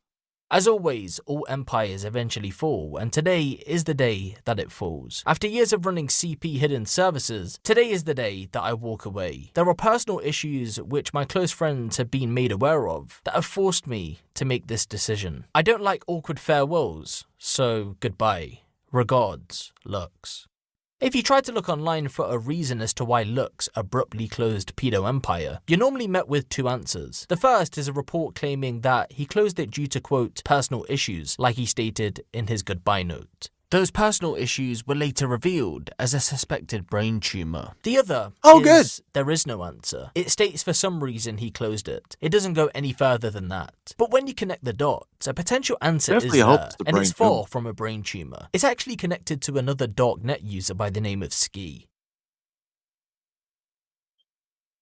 Ski, aka Shannon McCool, was a prolific paedophile and owner of the Love Zone, a darknet child abuse site which we've spoke about earlier on in this video. It had been home to over 50,000 members, including the likes of Richard Huckle. If you wanted to become a member, you were required to upload hardcore child exploitation material as a rite of initiation. By 2014, the site had surpassed Lolita City as the biggest child abuse site on the darknet.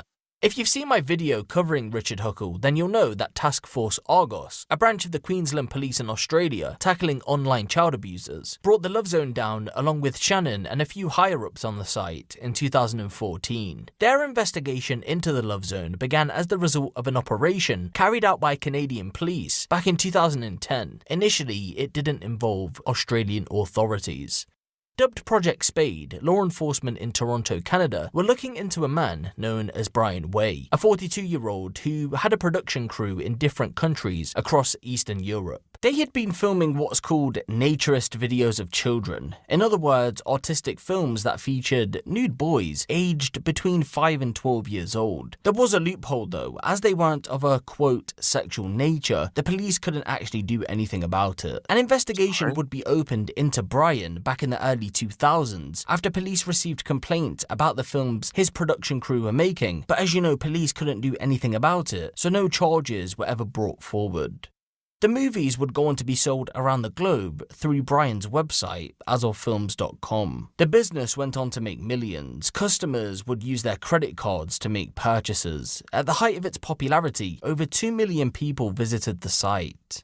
In 2010, police investigated Brian once again, although initially he wouldn't be a specific target. You see, police had begun to investigate a person who was sharing extreme child pornography images online, and when that person was identified, it was none other than Brian Way. Not only was he sharing extreme child pornography images online with other pedophiles, police soon discovered that some of his movies wouldn't be classed as legal artistic films either, rather child pornography.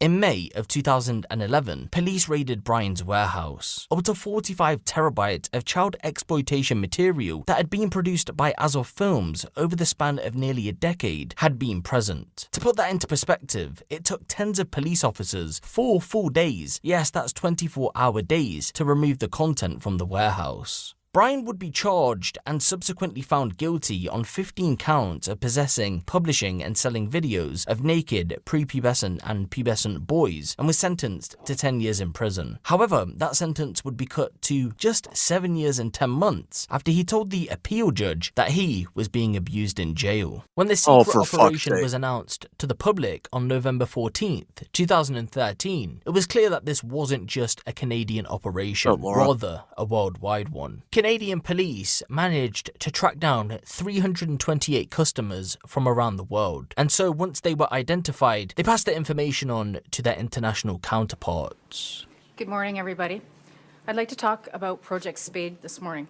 In October 2010, undercover online officers with the Child Exploitation Section of the Toronto Police Service made contact with a male on the internet who was sharing very graphic images of young children being sexually abused. Through investigations, the officers were able to trace the internet connection to a male living in Toronto. The investigation revealed that this individual was running an exploitation movie, production, and distribution company from an address within the city of Toronto. This company operated a website known as www.azoffilms.com, where customers from around the world could place orders to have movies sent to them through the mail or through the internet. Investigators believe many of these movies were consistent with the Canadian Criminal Code definition of child pornography. At this time, the Toronto Police Service sought the assistance of the United States Postal Inspection Service, as it appeared many of the movies were being exported into the United States. The Toronto Police Service and the United States Postal Inspection Service then began a joint investigation.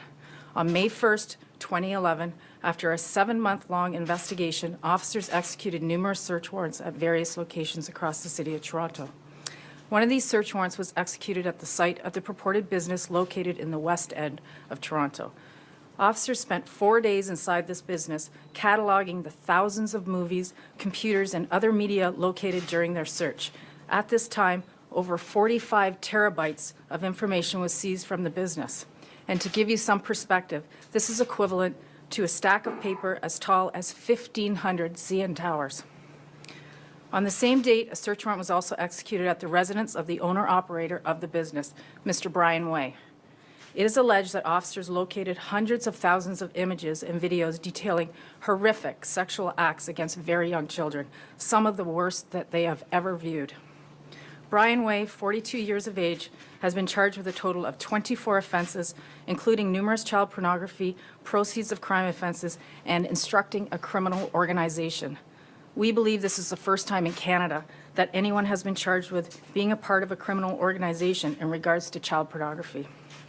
It is alleged that Mr. Way's company had revenues in excess of $4 million during the years he was operating. It is also alleged that Mr. Way paid people to have children filmed in Eastern European countries in order to produce some of the movies that he would sell online.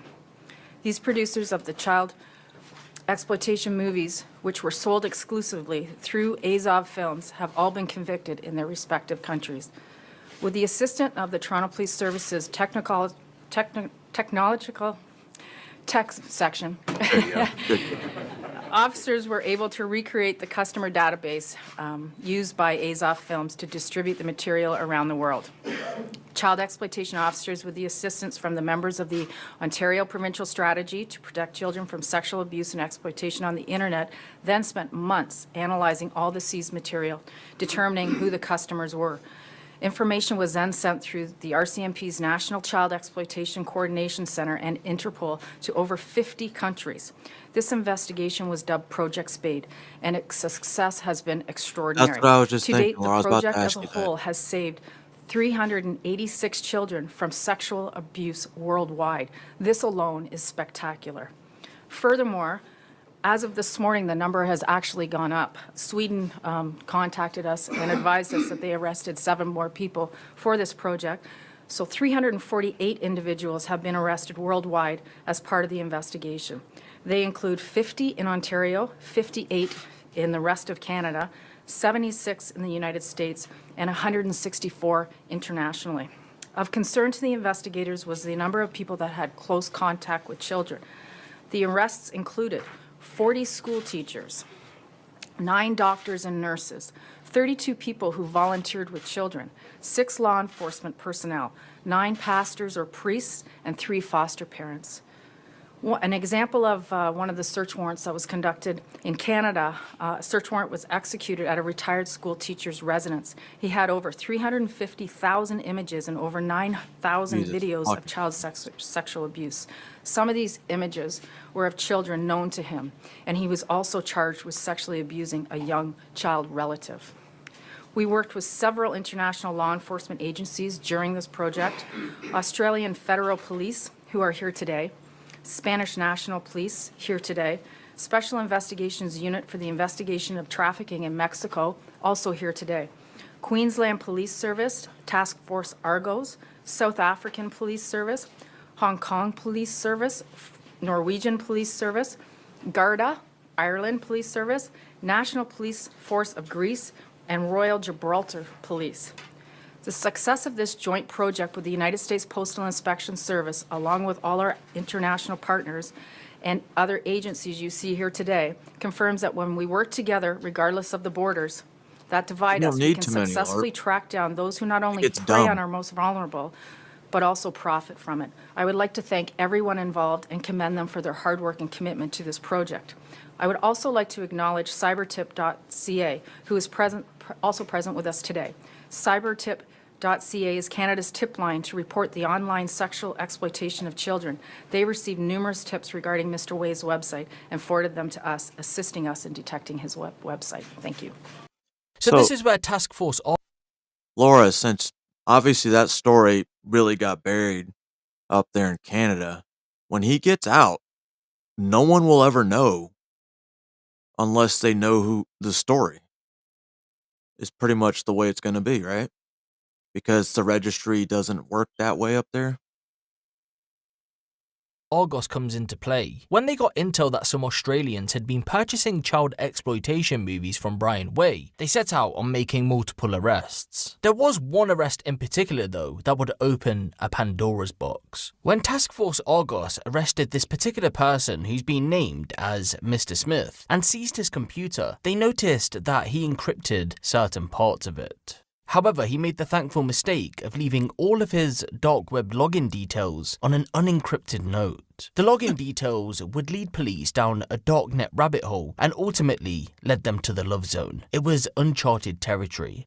Mr. Smith was a VIP member, meaning he had been uploading at least 4 gigabytes of preteen hardcore child abuse content to the site every 30 days. He had to keep this up, or he would have his VIP status stripped from him. When police got into the Love Zone, they realised they only had a few weeks at best to stay on the site. So Task Force Argos had to approach a judge in order to get their privacy, and the people wouldn't even know.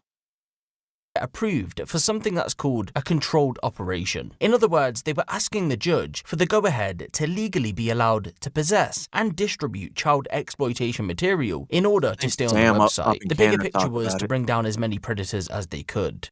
The judge would approve the operation, and it proved successful. In a nutshell, the operation consisted of police uploading content in order to keep their VIP status, meaning they could keep an eye on everyone, including the owner, Ski. Even though a covert operation was underway, it would be good old-fashioned detective work that would finally unmask Ski. You see, police noticed a pattern in the way Ski greeted the users in the VIP section of the Love Zone. He used the phrase hires, and although the general consensus is that this phrase is used by females, police knew they were dealing with a man because Ski was actively producing fresh child abuse material. He would be raping different children, 7 to be exact. They also knew that Ski was an Australian because he made victims hold a piece of paper with the word Aussie written on it while they were being raped. Police had to act quick, and so Task Force Argos team member Paul Griffiths, a victim identification specialist, punched in the phrase hires on Google. 450,000 results were returned, but to Paul's surprise, within the first few pages, the phrase hires had been used by a man on an Australian forum board about trucks. He was asking for advice about raising the suspension to his VW utility, and had made the mistake of leaving his license plate bare. When police searched the license plate, it was registered to a man by the name of Shannon McCool. Police were now confident enough that they had finally caught Ski. So they made their move. And to no surprise, they captured the right man. Good morning, everyone. David Waterford from Families SA and I will brief you about an alleged offender who appeared before the Adelaide Magistrates Court on the 10th of June this year, and he remains in custody today. This offender was employed within Families SA in a role caring for young children at the time of this offending. You will appreciate that the information we can provide you is limited because of the ongoing police investigation that is being conducted into this serious criminal offence. I remind everyone that there is a court suppression order in place, as well as the usual operation of the Evidence Act, which prohibits the publication of certain information in proceedings for a sexual offence. On the 6th of June this year, Special Crimes Investigation Branch investigators received information concerning the dissemination of child exploitation material. Due to the serious nature of that information provided at this time, investigators searched the domestic premises in the metropolitan area of Adelaide on the 9th of June. As a direct result of that search, investigators arrested a male adult who is charged with 7 counts of unlawful sexual intercourse with young children in his care. He is also charged with the production, possession and dissemination of child exploitation material. At the time of entering the premises, police were not aware of any contact offending between the alleged offender and the child victims.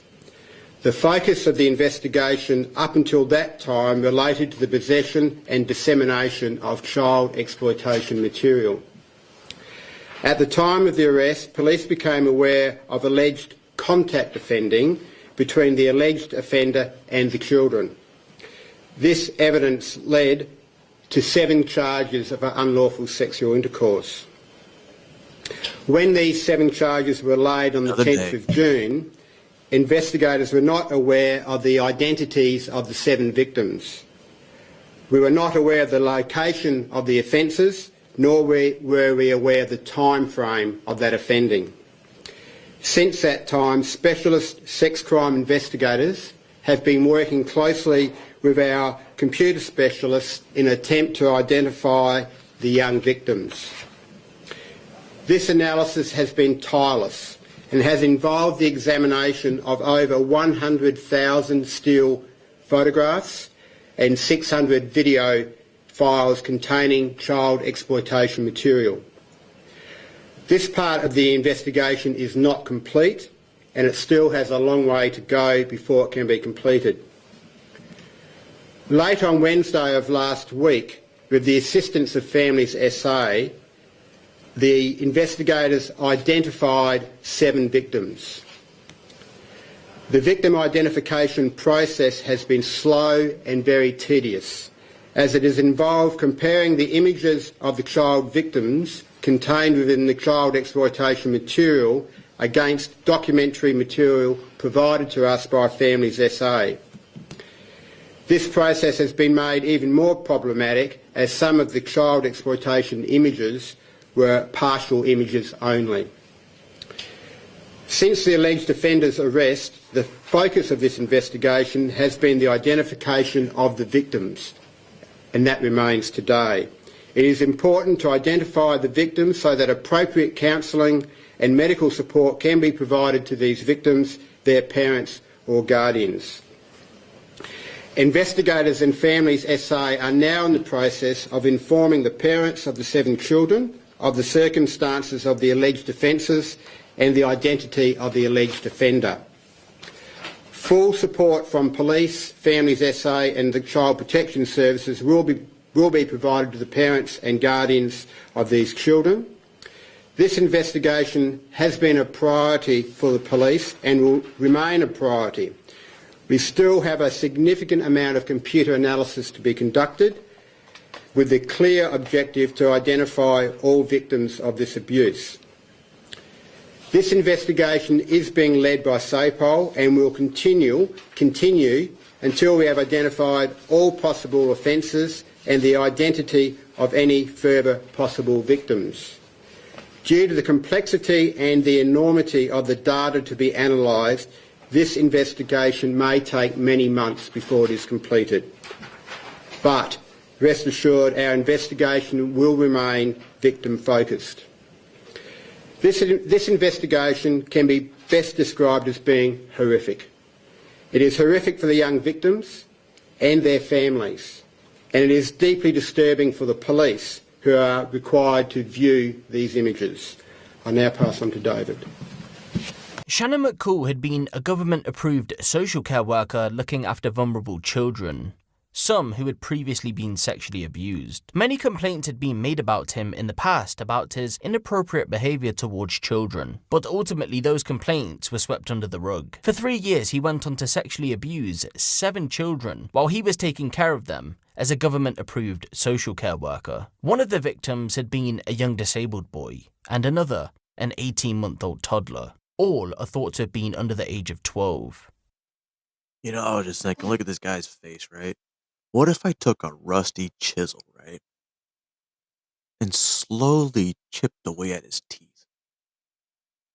You know, not enough to kill him, enough to cause pain. And eventually the rust will, get into, because I'm not going to do this, in one day. Oh, I might want to be careful, because the FBI listens. Domestic terrorists, remember? Month-old toddler. All are thought to have been under the age of 12.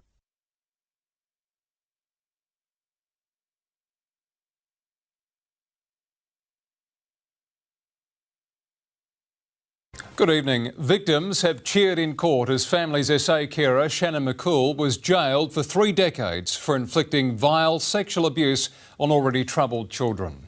McCool, who was also the kingpin of a global child porn network, was described by the judge as a worldwide evil like he'd never seen before. Shannon McCool needs protection from other inmates in jail, but the children he abused were denied that right under his care. Instead, he stole their innocence in the most sickening of ways, and he'll now pay with the next 35 years of his life. I've got no remorse for him at all. I hope that he gets what he deserves. McCool cried as Judge Paul Rice described in harrowing detail the repulsive crimes inflicted on 7 children. The former Family's SA carer was trusted to look after them in a government-run residential facility. But when one of the state's heaviest sentences was imposed on him, the courtroom erupted into applause. It's over in one part of it's over, and now I can deal with our family trauma. McCool's victims were as young as 18 months. Some were disabled, all were vulnerable. It's disgusting. It's absolutely disgusting. McCool uploaded hundreds of thousands of videos and images to his depraved website, which fed an international market of more than 1,000 pedophiles. As website CEO, McCool boasted and encouraged others to post their own sickening material. It was horrible to hear. I can't understand how anyone can act that way. Nor could Judge Rice. In fact, he struggled with the gravity of McCool's insidious behaviour, saying no case has ever come close. Yours is a worldwide evil well beyond my judicial experience. Some people may describe your crimes as sick, but I prefer evil and depraved. You have no moral compass. He's been emotional the whole time, but this time it was just, wow. 33-year-old McCool will be 61 before he has any chance of parole. The judge doubtful the pedophile can ever change his ways. What is plain is that the impact on these children is not in the past. It is immediate, ongoing and unfolding as they grow up. And I'm hoping that my grandson will never lay eyes on him again.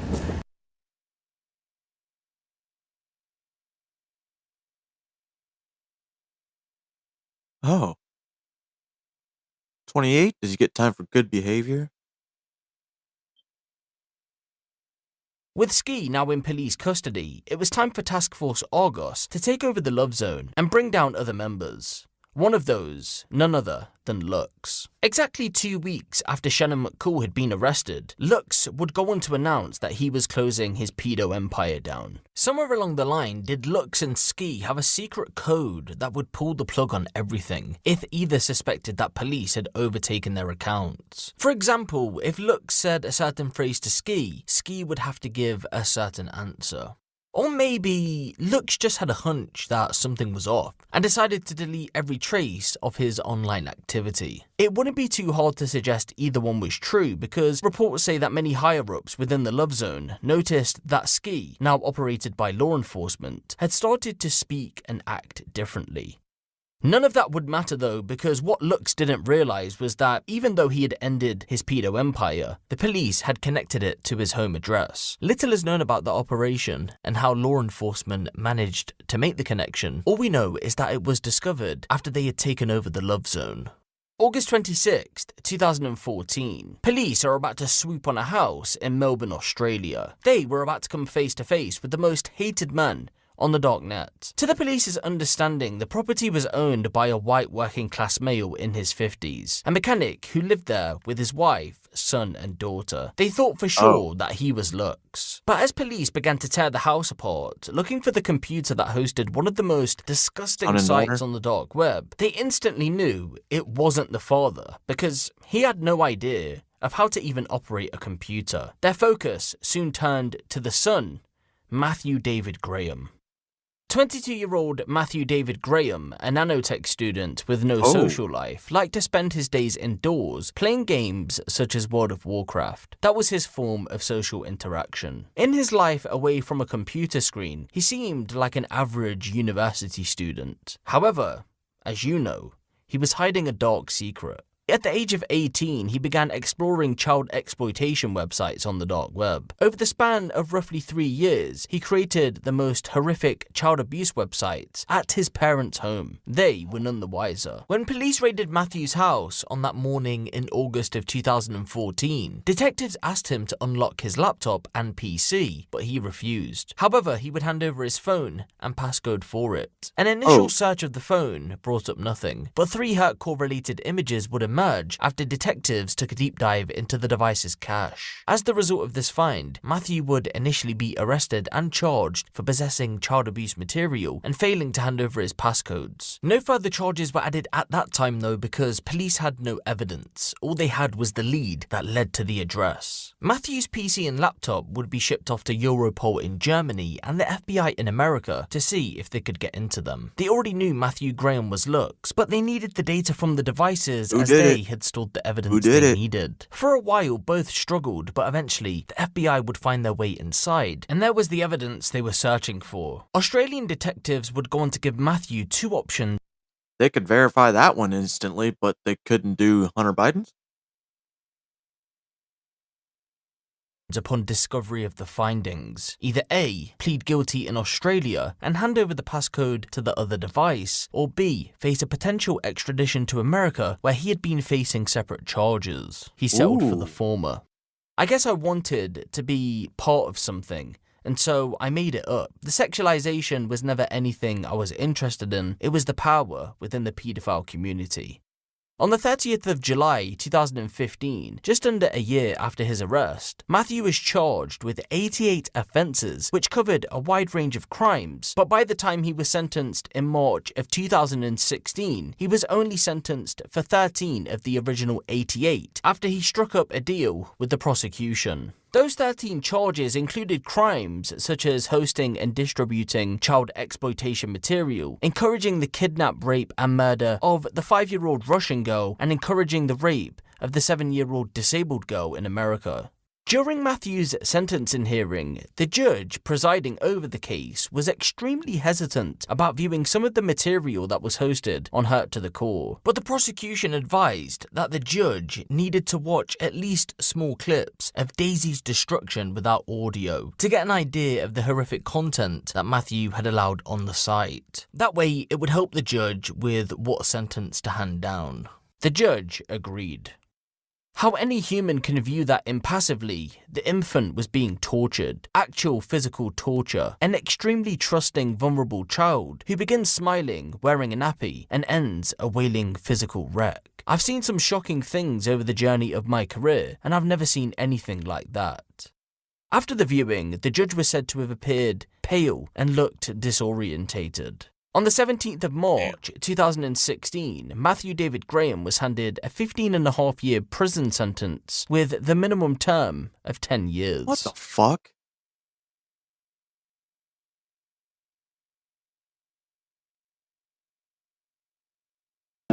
He was considered the worst administrator of some of the worst websites in the world at the time. So we knew who the user was, we just had to make the connection to that Lux was Matthew Graham. When I first saw him on the day that we served the warrant, I was surprised by his confidence, that he was quite calm in that environment. In his mind, I can't imagine how that would have been going, him thinking, have they got me? Because obviously there's a bit of bluff. What we've got, what we don't have, not all our cards are played at the time.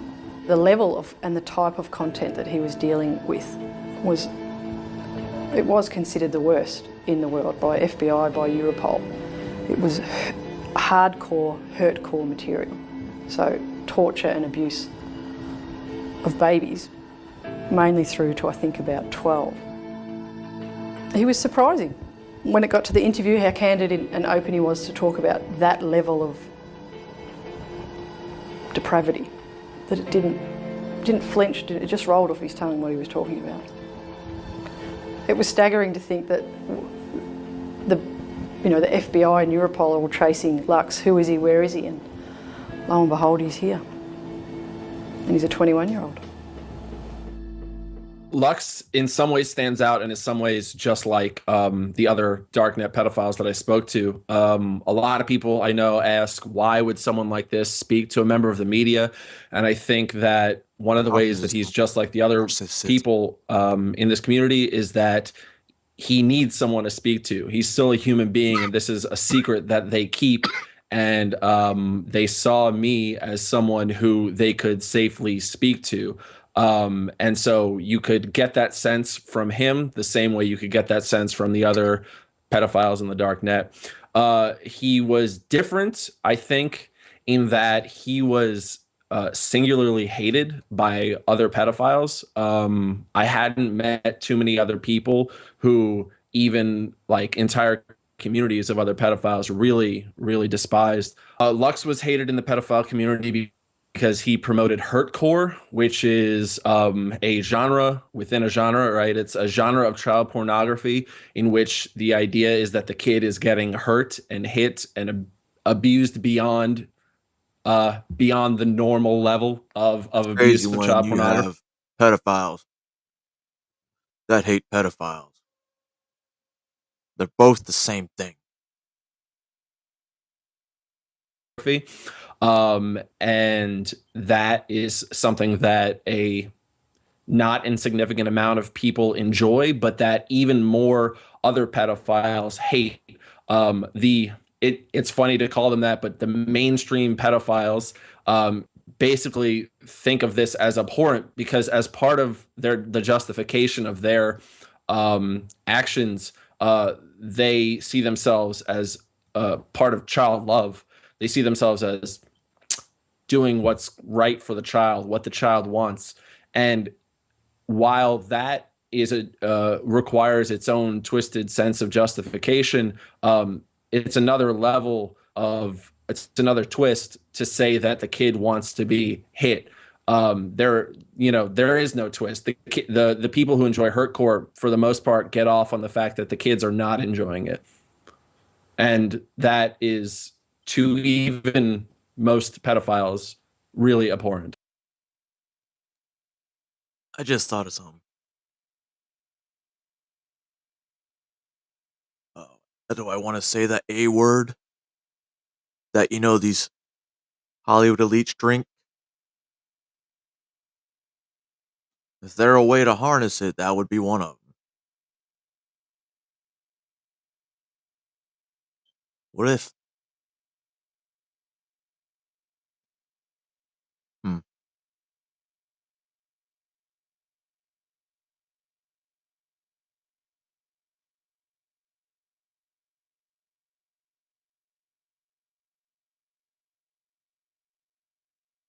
First off, I fully accept this offer may not be for everyone, so feel free to say no, but my offer is as follows. I would be interested in requesting photographs from you of yourself, either topless or in the nude. In exchange for this, I would be willing to pay between £300 to £800. As a bit of a background, i.e., why is this perv asking me for these pictures? I certainly wouldn't go as far as to call myself an artist, but I love to draw, mostly in charcoal, and the images I would ask you to produce would be the sort of thing that most inspires me. Absolutely nobody besides myself would ever see them. Let me know if this is something of interest for you. Thank you for taking your time to read this. Was an email sent out by a person called Liz to various people who listed services such as babysitting and dog walking on Gumtree, a classified ads website. The people who listed were looking to earn a bit of cash on the side. A lot of the time it had been children in their early teens. So when the offer of quick money was there to help someone with an art piece, they jumped at the offer. What they didn't know though was that once those images were sent, they'd be sucked into a blackmail scheme. If they didn't continue to send images that got more degrading as time went on, Liz would threaten to leak what material they had to people who knew of the victim. Whoever this Liz character was, did their due diligence. Wow. Like, I remembering doing stories before my channels got nuked. I went over a situation like that where it was happening to two girls. And one of them ended up killing her mother because of a situation like that. And the other one killed herself because of the in order to keep the blackmail scheme going. After targeting quite literally tens of children throughout 2012 and 2013, it was no surprise that police were fully aware of who Liz was. But the police had no way of figuring out Liz's true identity because Liz had used different means to hide any leads going back to them. In other words, they were a ghost. However, it wouldn't be too long before detectives in the United Kingdom connected Liz to a darknet site by the name of Hurt to the Core. Let's rewind. Earlier on in the video, we were discussing Hurt to the Core and some of the popular threads it contained. One of those was titled, "Need Ideas for Blackmailed Girl, Aged 15. The FBI would figure out that the person behind the thread, In the Garden, had been from the UK, and so they alerted their UK counterparts, the National Crime Agency, to give them a heads up about the discovery. Some point after this notification, a 15-year-old girl who fell victim to Liz's Gumtree blackmail scheme came forward to police, and after doing a cross-reference in the database, it was clear to detectives that the girl who had just came forward was the 15-year-old girl referenced in the thread on Hurt to the Core. The National Crime Agency had made the connection. In the Garden and Liz were the same person. The hunt was on. Well, not exactly. I basically had a needle in a haystack. There are 32 million UK males over the age of 18, so I had to reduce that down to 1. It took 4 years for the National Crime Agency, working in collaboration with the GCHQ, the UK spy agency, the FBI, the US Department of Homeland Security, the Australian Federal Police, the New Zealand Police, and the Israel Police to finally figure out who In the Garden was. They were a #1 target. Over that 4-year period, Liz, going under different names, had continued their blackmail scheme on the surface web. And when they received images and videos, typically child pornography, from a victim, they posted that content on Hurt to the Core. In the Garden had posted that often, they earned the title child rapist. That meant then that at a minimum, they posted 250 separate posts of hurtcore images and videos relating to children before the site closed in 2014. After that, it's believed their offending continued elsewhere on the dark net, this time under the aliases Evilmind and 666 Devil. Although reports don't state what websites they posted to, more than likely due to ongoing police investigations. It's thought that In the Garden approached up to 300 people as a part of their blackmail scheme. Hundreds would go on to fall victim. But in 2017, it would all come to an end. In March of that year, police had managed to trace the In the Garden, Evilmind, and 666 Devil accounts to an address in Birmingham, England. However, detectives weren't too sure how strong the lead was because the person of interest didn't fit the profile of someone who typically posted such content on the dark net. They had to go undercover.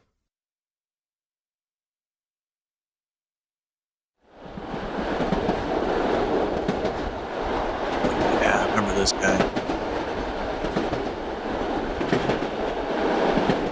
That's 29-year-old University of Birmingham lecturer Dr. Matthew Folder being surveilled by the National Crime Agency. He was their key suspect behind the darknet accounts. But police say if you took a look at his life, you wouldn't have suspected that to be the case.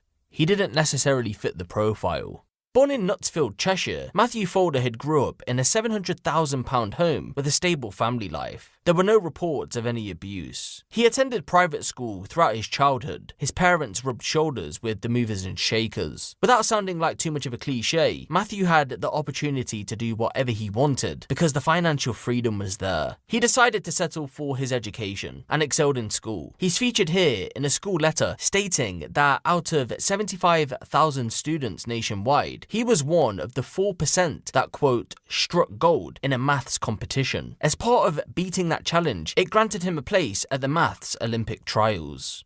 He didn't feature on the school letter just once though, ladies and gentlemen. Rather, twice. On the next page, he was pictured with 6 other students who had completed interviews with the university of their choice and had all been accepted. Matthew chose to study natural sciences at the illustrious Cambridge University. He graduated with a master's degree. He was one of the finest students I'd ever supervised. His work had an international impact. Matthew revelled in the social side of university. He looked to impress his peers. He wasn't going to be that person who stayed inside all day studying. He wanted to be the life and soul of the party. What many didn't know though was that behind the smiles and laughter lay a dark secret. Yeah, he totally looks like the life of the party. That's Matthew Folder. As early as 2007, he'd been setting up hidden cameras in bathrooms at publicly accessible toilets and his parents' home, covertly recording females he both knew and didn't. In total, 27 videos were taken of 8 victims over the period of a few years. This footage would initially be for personal use, but soon made its way onto the dark net in roughly 2009 when Matthew connected with like-minded individuals. Not much is known about his early days on the dark net, other than he would trade that footage in return for different depraved material. Nearly a decade on, police had connected him to online accounts that posted some of the most horrific child abuse videos. When that connection was eventually made in 2017, a 2-month surveillance operation was set up by the National Crime Agency, and by June of that year, they had more than enough evidence to suggest that he had been running the darknet accounts.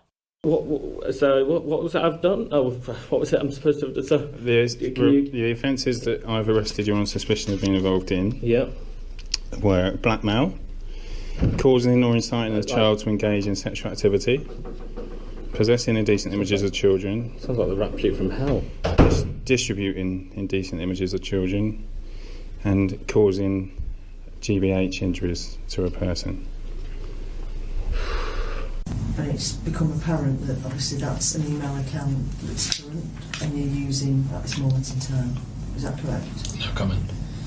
Is there any other email accounts, Matthew, that you're using at the current time? No comment. If there are any more email accounts, what are the passwords? No comment.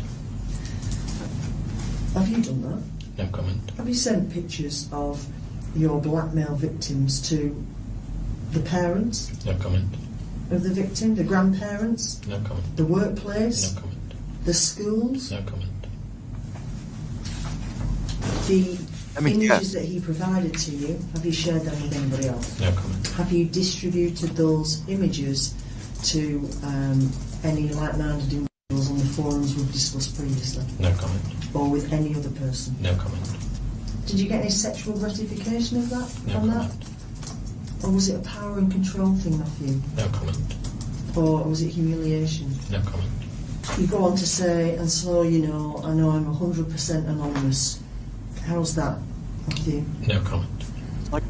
Initially, Matthew gave a no-comment interview to police, but on the 3rd day of his arrest, in a prepared statement, he would go on to say that he owned the Evil Mind account, but that admission also meant he was the owner of In the Garden and 666 Devil. Matthew Folder would go on to be charged with 188 separate offences for crimes ranging from encouraging the rape of a minor to owning a paedophile manual which instructed paedophiles on how to carry out child sexual abuse and not be detected by police. He would go on to plead guilty to 137 out of the 188 charges that were placed against him. The rest are to lie on his file. On February 19th, 2018, Matthew Folder would be handed a 32-year prison sentence, but believe it or not, just 8 months later, that sentence was reduced to 25 years after an appeal hearing. He's to serve 2/3 of that sentence before he's eligible for parole. Like, people wouldn't understand that it wasn't my fault how it started and that I didn't want to do it, but I felt that no one would understand because there was no one there sort of holding a knife to me saying, you will do this, even though it felt like that. So I didn't tell anyone. I was ashamed of what I'd done. I don't talk to my family anymore. I felt like they wouldn't understand and didn't understand what had happened to me. I've got my day in court and I want everyone else to have that day. I want them to tell someone, to tell a friend, tell your parents, tell someone at work. And to tell the police, because they can, even if it takes a long time, find these people, and they will. They will get punished. So it's very difficult to understand a crime where the motive does not include sex, passion, money, or revenge or hate. When the sole motivation of an individual is purely to cause pain to another, that's quite hard to grasp. Most crimes, you can see the motive. You cannot accept the motive, but you can see where it comes from. But in this individual, the sole motivation was to inflict pain on another, and the journey to that. So it was all about the complete and total power and control over another person. When we identified Matthew Folder, there was a real adrenaline rush. The problem is, we have to make sure that, or I have to make sure that at the point at which I decide to take action, that A, I'm not putting anybody at risk. So the point you identify, is anybody at risk currently? Have I got enough to do that intervention? And have I got enough that when I do that intervention, I am going to stop his capability to commit further crimes? Some of the people affected by Dr. Folder's behaviour, that impact for some has been lifelong, and for many of them, we've been able to offer them options of help and support to start to move forward with hopefully a different chapter in their life, and being able to safeguard them through the work that the organisation has done as part of the investigation has just been really rewarding and really key. We didn't know who he was or where he was, so in terms of working over quite a prolonged period of time, knowing that there was likely harm that he was causing to people, that we weren't able to intervene and to stop and protect, there were times when that was really challenging. Matthew Folder thought he wouldn't be caught. And I think he actually was probably the type of individual that would be telling people that he wouldn't be caught on the anonymous service and then living a completely different life in his day-to-day life. Ultimately, that wasn't the case. Ultimately, we, with our international partners, caught him. And with the help of the victims, we've put him in prison. So for us, this has been a relentless pursuit to catch Dr. Matthew Folder. But what has saddened me is his relentless pursuit of the victims. And he would stop at nothing to exploit them, to make them feel sad, humiliated or unhappy. And he didn't really care in any way, shape or form how that manifested. Ultimately, that has devastated some people's lives. And I'm very proud of our team and also those victims for being able to stand up and stop him. So for me, the highs of this investigation are actually catching him and actually knowing that it stopped. Because like when I sat in court behind some of the victims, I felt truly proud of them, and I felt the journey that they've been on, we've actually been able to help them to end it. In terms of the lows, there's been moments when I've been driving home thinking, is this going to end? How are we actually going to deal with this? And ultimately, you know, as a human being, that can be really tricky because you can see the abuse that's happening and you sometimes feel powerless to stop it. Ultimately, the high is that end point when it stopped. So Matthew Folder. So they've been getting the heads of the snakes, so to speak, which is a hydra. And they have these websites to where they've got like 4,500 members. And to maintain the membership, you have to upload new material. So these guys are already getting like 28 years for making people rape kids and film it.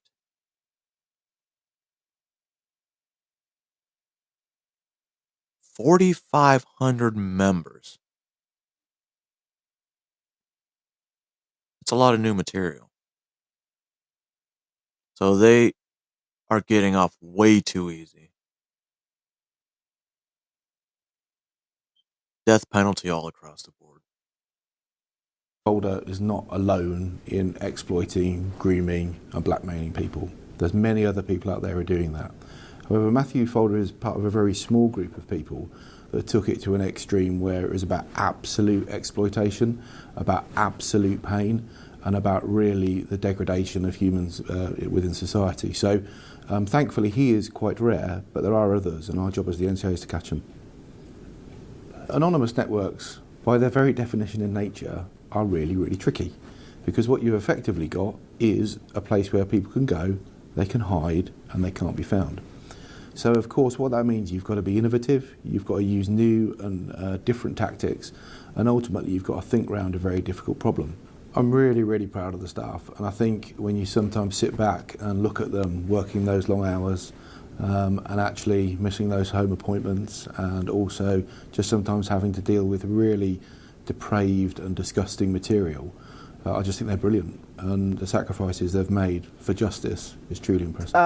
The large-scale offending, the most important aspects as a prosecutor that you have to deal with is to ensure that the court is given the accurate picture of the level of the person's offending and the scale of the offending. It was important to represent in the charges, however many, the nature of the different types of offences that Mr. Folder had committed, and it was important to represent every single victim that had been identified and for whom there was sufficient evidence.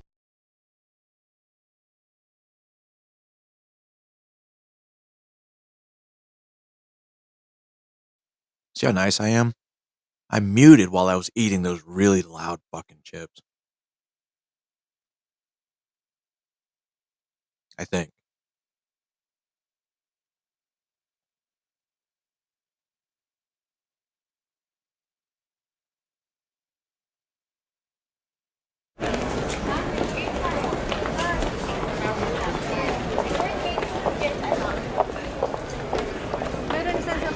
IRS Criminal Investigation Special Agents Chris Jangwuski and Tigran Gambaran are sitting in Bangkok's Suvarnabhumi airport, ready to jet back home to Washington, D.C. after the successful arrest of Alexandra Casas, owner of the Alphabet, a darknet drugs marketplace that had grown 10 times as big as its predecessor, the Silk Road. Although successful, Chris and Tigran had been sidelined by their law enforcement counterparts in the FBI when it came to the arrest itself, an anticlimactic ending for a case they'd been working tirelessly on for years at that point. In fact, they hadn't even been invited to watch a live stream of the arrest, they just got word when the job was done.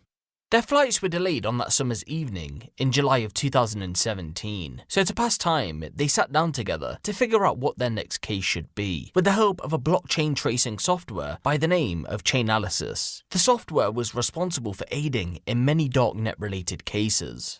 A darknet gambling site was one lead they wanted to follow, but that would have been a tiny headline hidden within 1,000 news articles. They needed something bigger. Darknet drug markets practically ceased to exist for months after the takedown of the Alphabet. How are they going to match something of that magnitude? Welcome to video. I've been with the guys down at the National Crime Agency in London. They showed me a couple of their open cases. I think you might want to take a look into this one. They recently arrested a guy, I think his name was Matthew something. Anyway, he'd been caught up posting some extreme child exploitation material on the dark net. They managed to gain access to his computer and came across a website called Welcome to Video. According to the National Crime Agency, it's the biggest child exploitation website that they've ever came across, home to 1.3 million users. Now before you go asking me what this would have to do with the IRS, would you believe that users are using Bitcoin to pay for the material? We ran a Bitcoin address that was a part of Welcome to Video's financial network through Chainalysis, and there it was right in front of us. The addresses of customers who are paying to gain access to the material on the site. Honestly, I can't believe that so many people, not just buyers but also the site's administrator, have done nothing to obscure their crypto trail. Some users have literally purchased Bitcoin from an exchange and sent it straight to Welcome to Video. We've struck gold here. Look, why don't the IRS take the case on? It will make headlines around the world, and the trail is there to follow. Chainalysis has taken the first step. The crypto from the site is being cashed out in South Korea, so I'd start there if you're going to take the case on. With the groundbreaking case now in their hands, both Chris and Tigran pulled a team together to investigate Welcome to Video, alongside law enforcement agencies from around the world. The IRS were going to treat this as a financial investigation rather than a child exploitation one. Even though that was the case, they would still have to force themselves to watch the material on the site in order to come to terms with what they were dealing with. Past the greeting page, the site displayed a vast, seemingly endless collection of video titles and thumbnails, arrayed in squares of 4 stills per video, apparently chosen automatically from the file's frames. Those small images were a catalogue of horrors, scene after scene of children being sexually abused and raped. Below the search field, it listed popular keywords users had entered. The most popular was an abbreviation for 1-year-old. The second most popular was an abbreviation for 2-year-old. Welcome to Video was home to 250,000 child abuse videos. The site was based on a point system. The points were used in order to gain access to the content. You could obtain points by either buying them with Bitcoin or by uploading content. The more downloads your video would get, the more points you'd receive. The website was encouraging the active abuse of children. It was time for the team to really get their heads down and capture as many people connected with the site as they could, hopefully saving children in the process. During the investigation, the team noticed that there was no option for users, including moderators, to pull crypto out, which meant all of the money flowing out of the site via crypto exchanges in South Korea, more than $300,000 worth of Bitcoin at that point, would almost certainly belong to the site's owner. So Tigran reached out to South Korean crypto exchanges Bithumb and CoinOne, whilst Chris reached out to an unidentified US crypto exchange to see who exactly was running Welcome to Video, all thanks to Chainalysis. However, there was a slight hurdle. Exchanges couldn't just give users information out, and so the team had to get court orders. In the background then, they continued to investigate the site itself, looking for any more clues. You're not going to believe what happened. As a basic security check, Tigran right-clicked on Welcome to Video's homepage and chose View Page Source. After doing so, he spotted an IP address and did some checks on it. To his surprise, it hadn't been obscured by Tor's anonymizing network, which meant he was staring at the unprotected address of Welcome to Video's server. That server location? South Korea. So the team were confident that's where the owner of Welcome to Video was located, and when the crypto exchanges finally got back to them, that lead was solidified. The profile packages that were sent over contained the details of two men with their pictures attached. Were the two men co-owners of Welcome to Video? The team didn't think so. One of the men was middle-aged and had noticeably dirty hands. He looked more like a farm worker than someone running a site on the dark web. Then there was the other person, a 21-year-old man by the name of Song Jong-woo. This, ladies and gentlemen, was Welcome to Video's owner. The two men were father and son. It was clear to the team that Song Jong-woo had used his father in order to set up crypto accounts that would eventually be connected with Welcome to Video. Even though they finally had their man after weeks of investigating, the IRS didn't authorize an immediate arrest with their Korean counterparts because they wanted to try and trace as many users of the site without raising an alarm.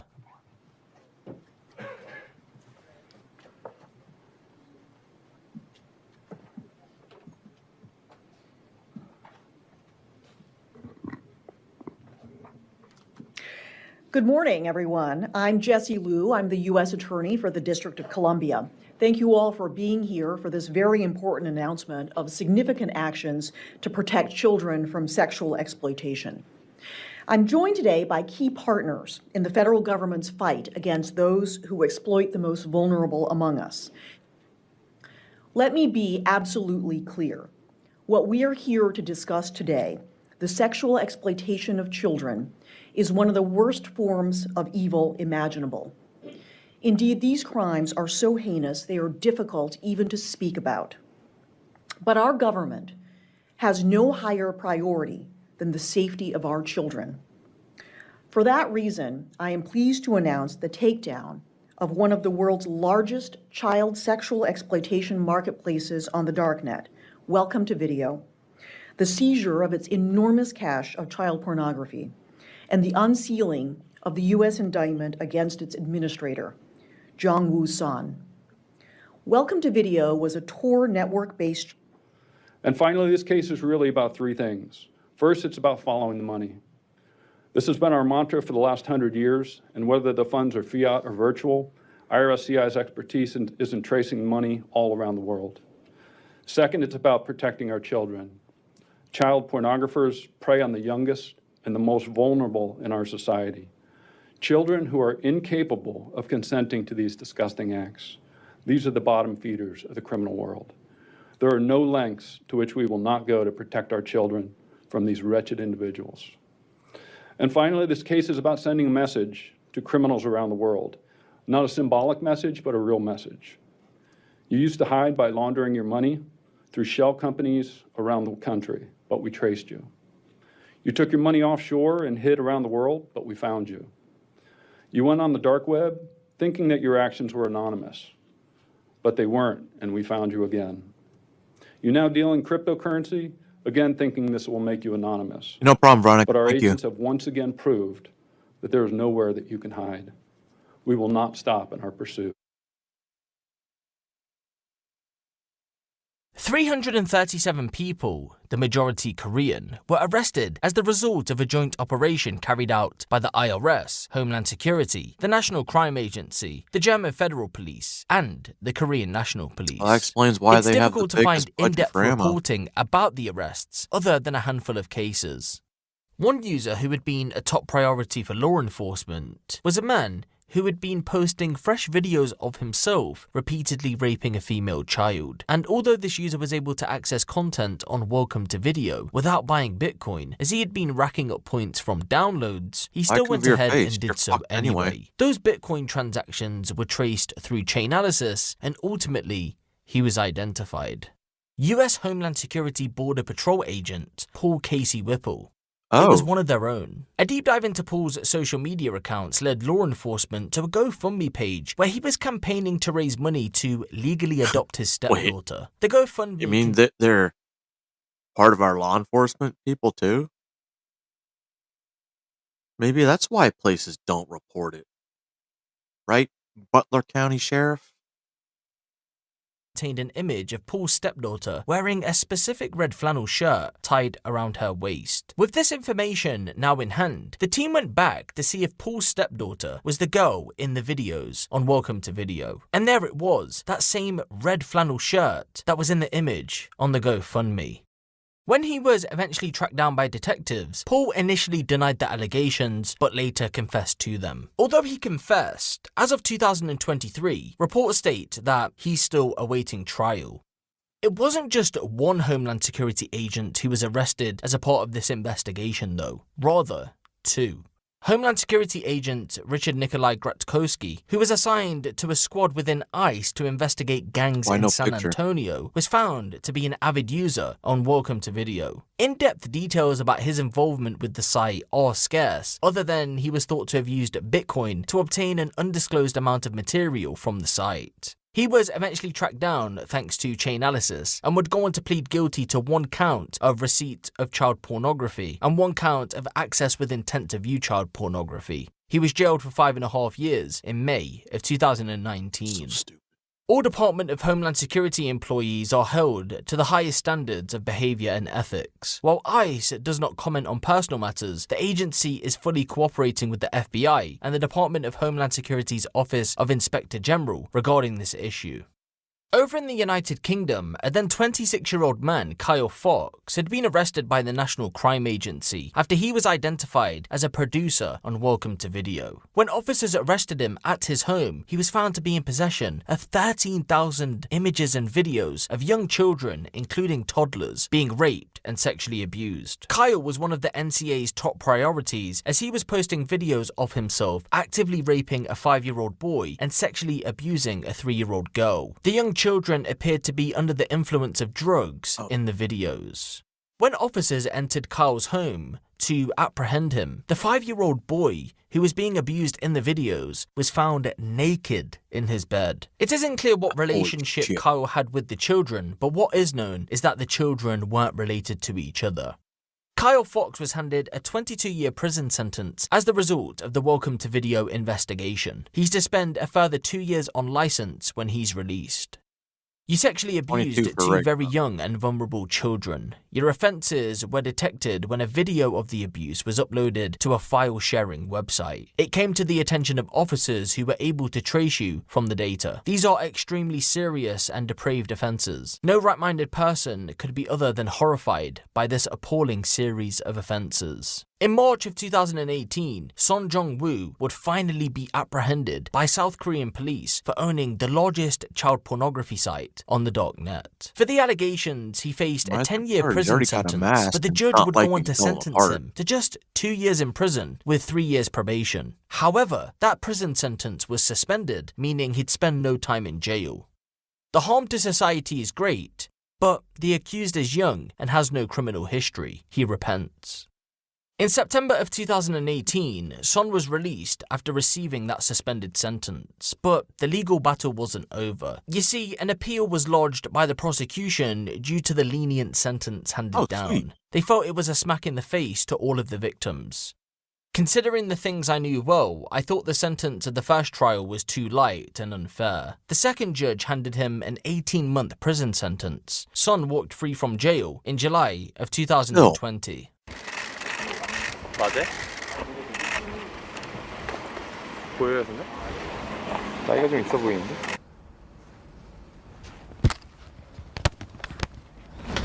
오늘 네. 결정 나온 거 어떻게 생각하세요? 아, 정말 죄송하게 생각하고 있고 앞으로 처벌이 남아있는 것도 다하도록 하겠습니다. 정말 죄송합니다. As you're walking up.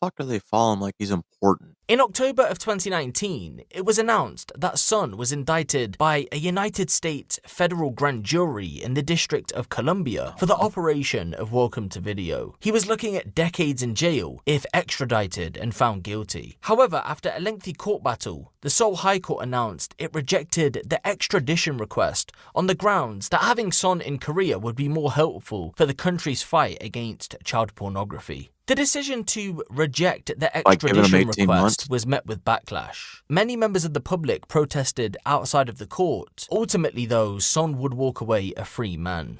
Well, temporarily anyway, because in June of 2022, he was handed a 2-year prison sentence for laundering the money he made from Welcome to Video. Yes, he received a longer prison sentence for money laundering than he did for owning Welcome to Video. And so, there you have it. The takedown of a darknet paedophile ring. When I initially looked into this case, believe it or not, it started with Matthew Folder. I was interested in seeing the first Hurtcore related case. God damn, that one was bad.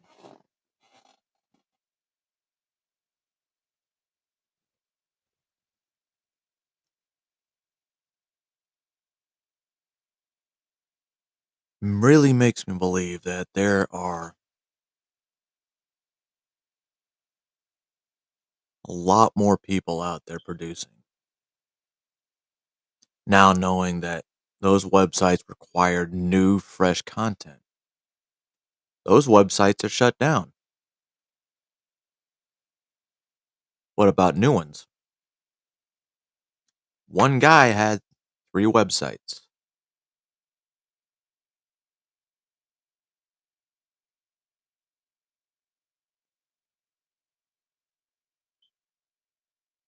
This is, you know, when they say it's a rabbit hole, it's really a rabbit hole.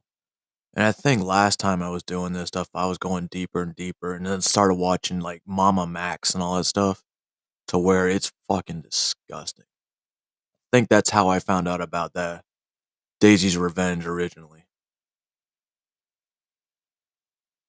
But the justice system really around the world sucks. They get little to nothing. Well, some of them did, but still 24, 28 years. That's dumb. Put them in jail. And you don't really have to pay to keep them on death row for too long, because they'll only be on it for like a month. At the most. This is why it continues. The punishment is ridiculous. That Korean guy was originally going to just walk away.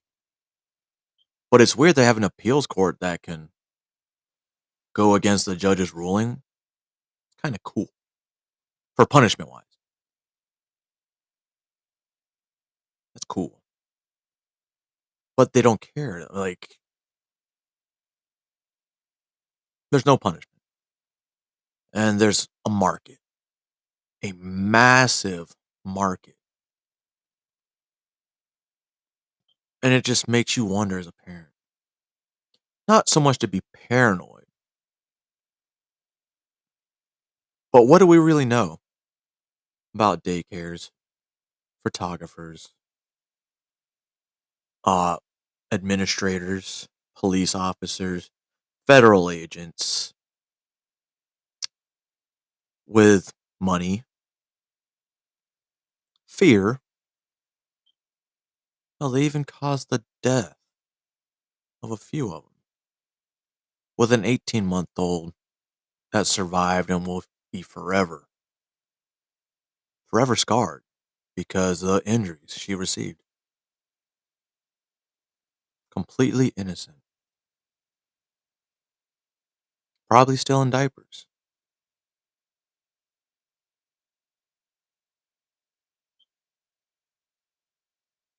Awareness. Awareness is what's going to keep everybody mind on it. So this is the history of how long this has been going, and it's bringing back, like, wait a second, this is what looks for, and like little keywords, code words that you hear these guys say. It brings back like stuff, and like when you look at like images for pedophiles, there's like a one that's a blue triangle. There's a butterfly. There's like a whole list of them that the FBI has out there, and they're really out there open. I forgot there was one that looked like a company's logo. I got to go look back at them again. Maybe I have the videos on my old external. But anyway, ladies and gentlemen, boys and girls, children of all ages, I'm not telling you how to think. I'm just showing thought-provoking and knowledgeable videos, hopefully. Somebody learned at least something new today. It's all that matters, as long as you learn something new that we can use. Right? Alright. Forgot what I was going to do.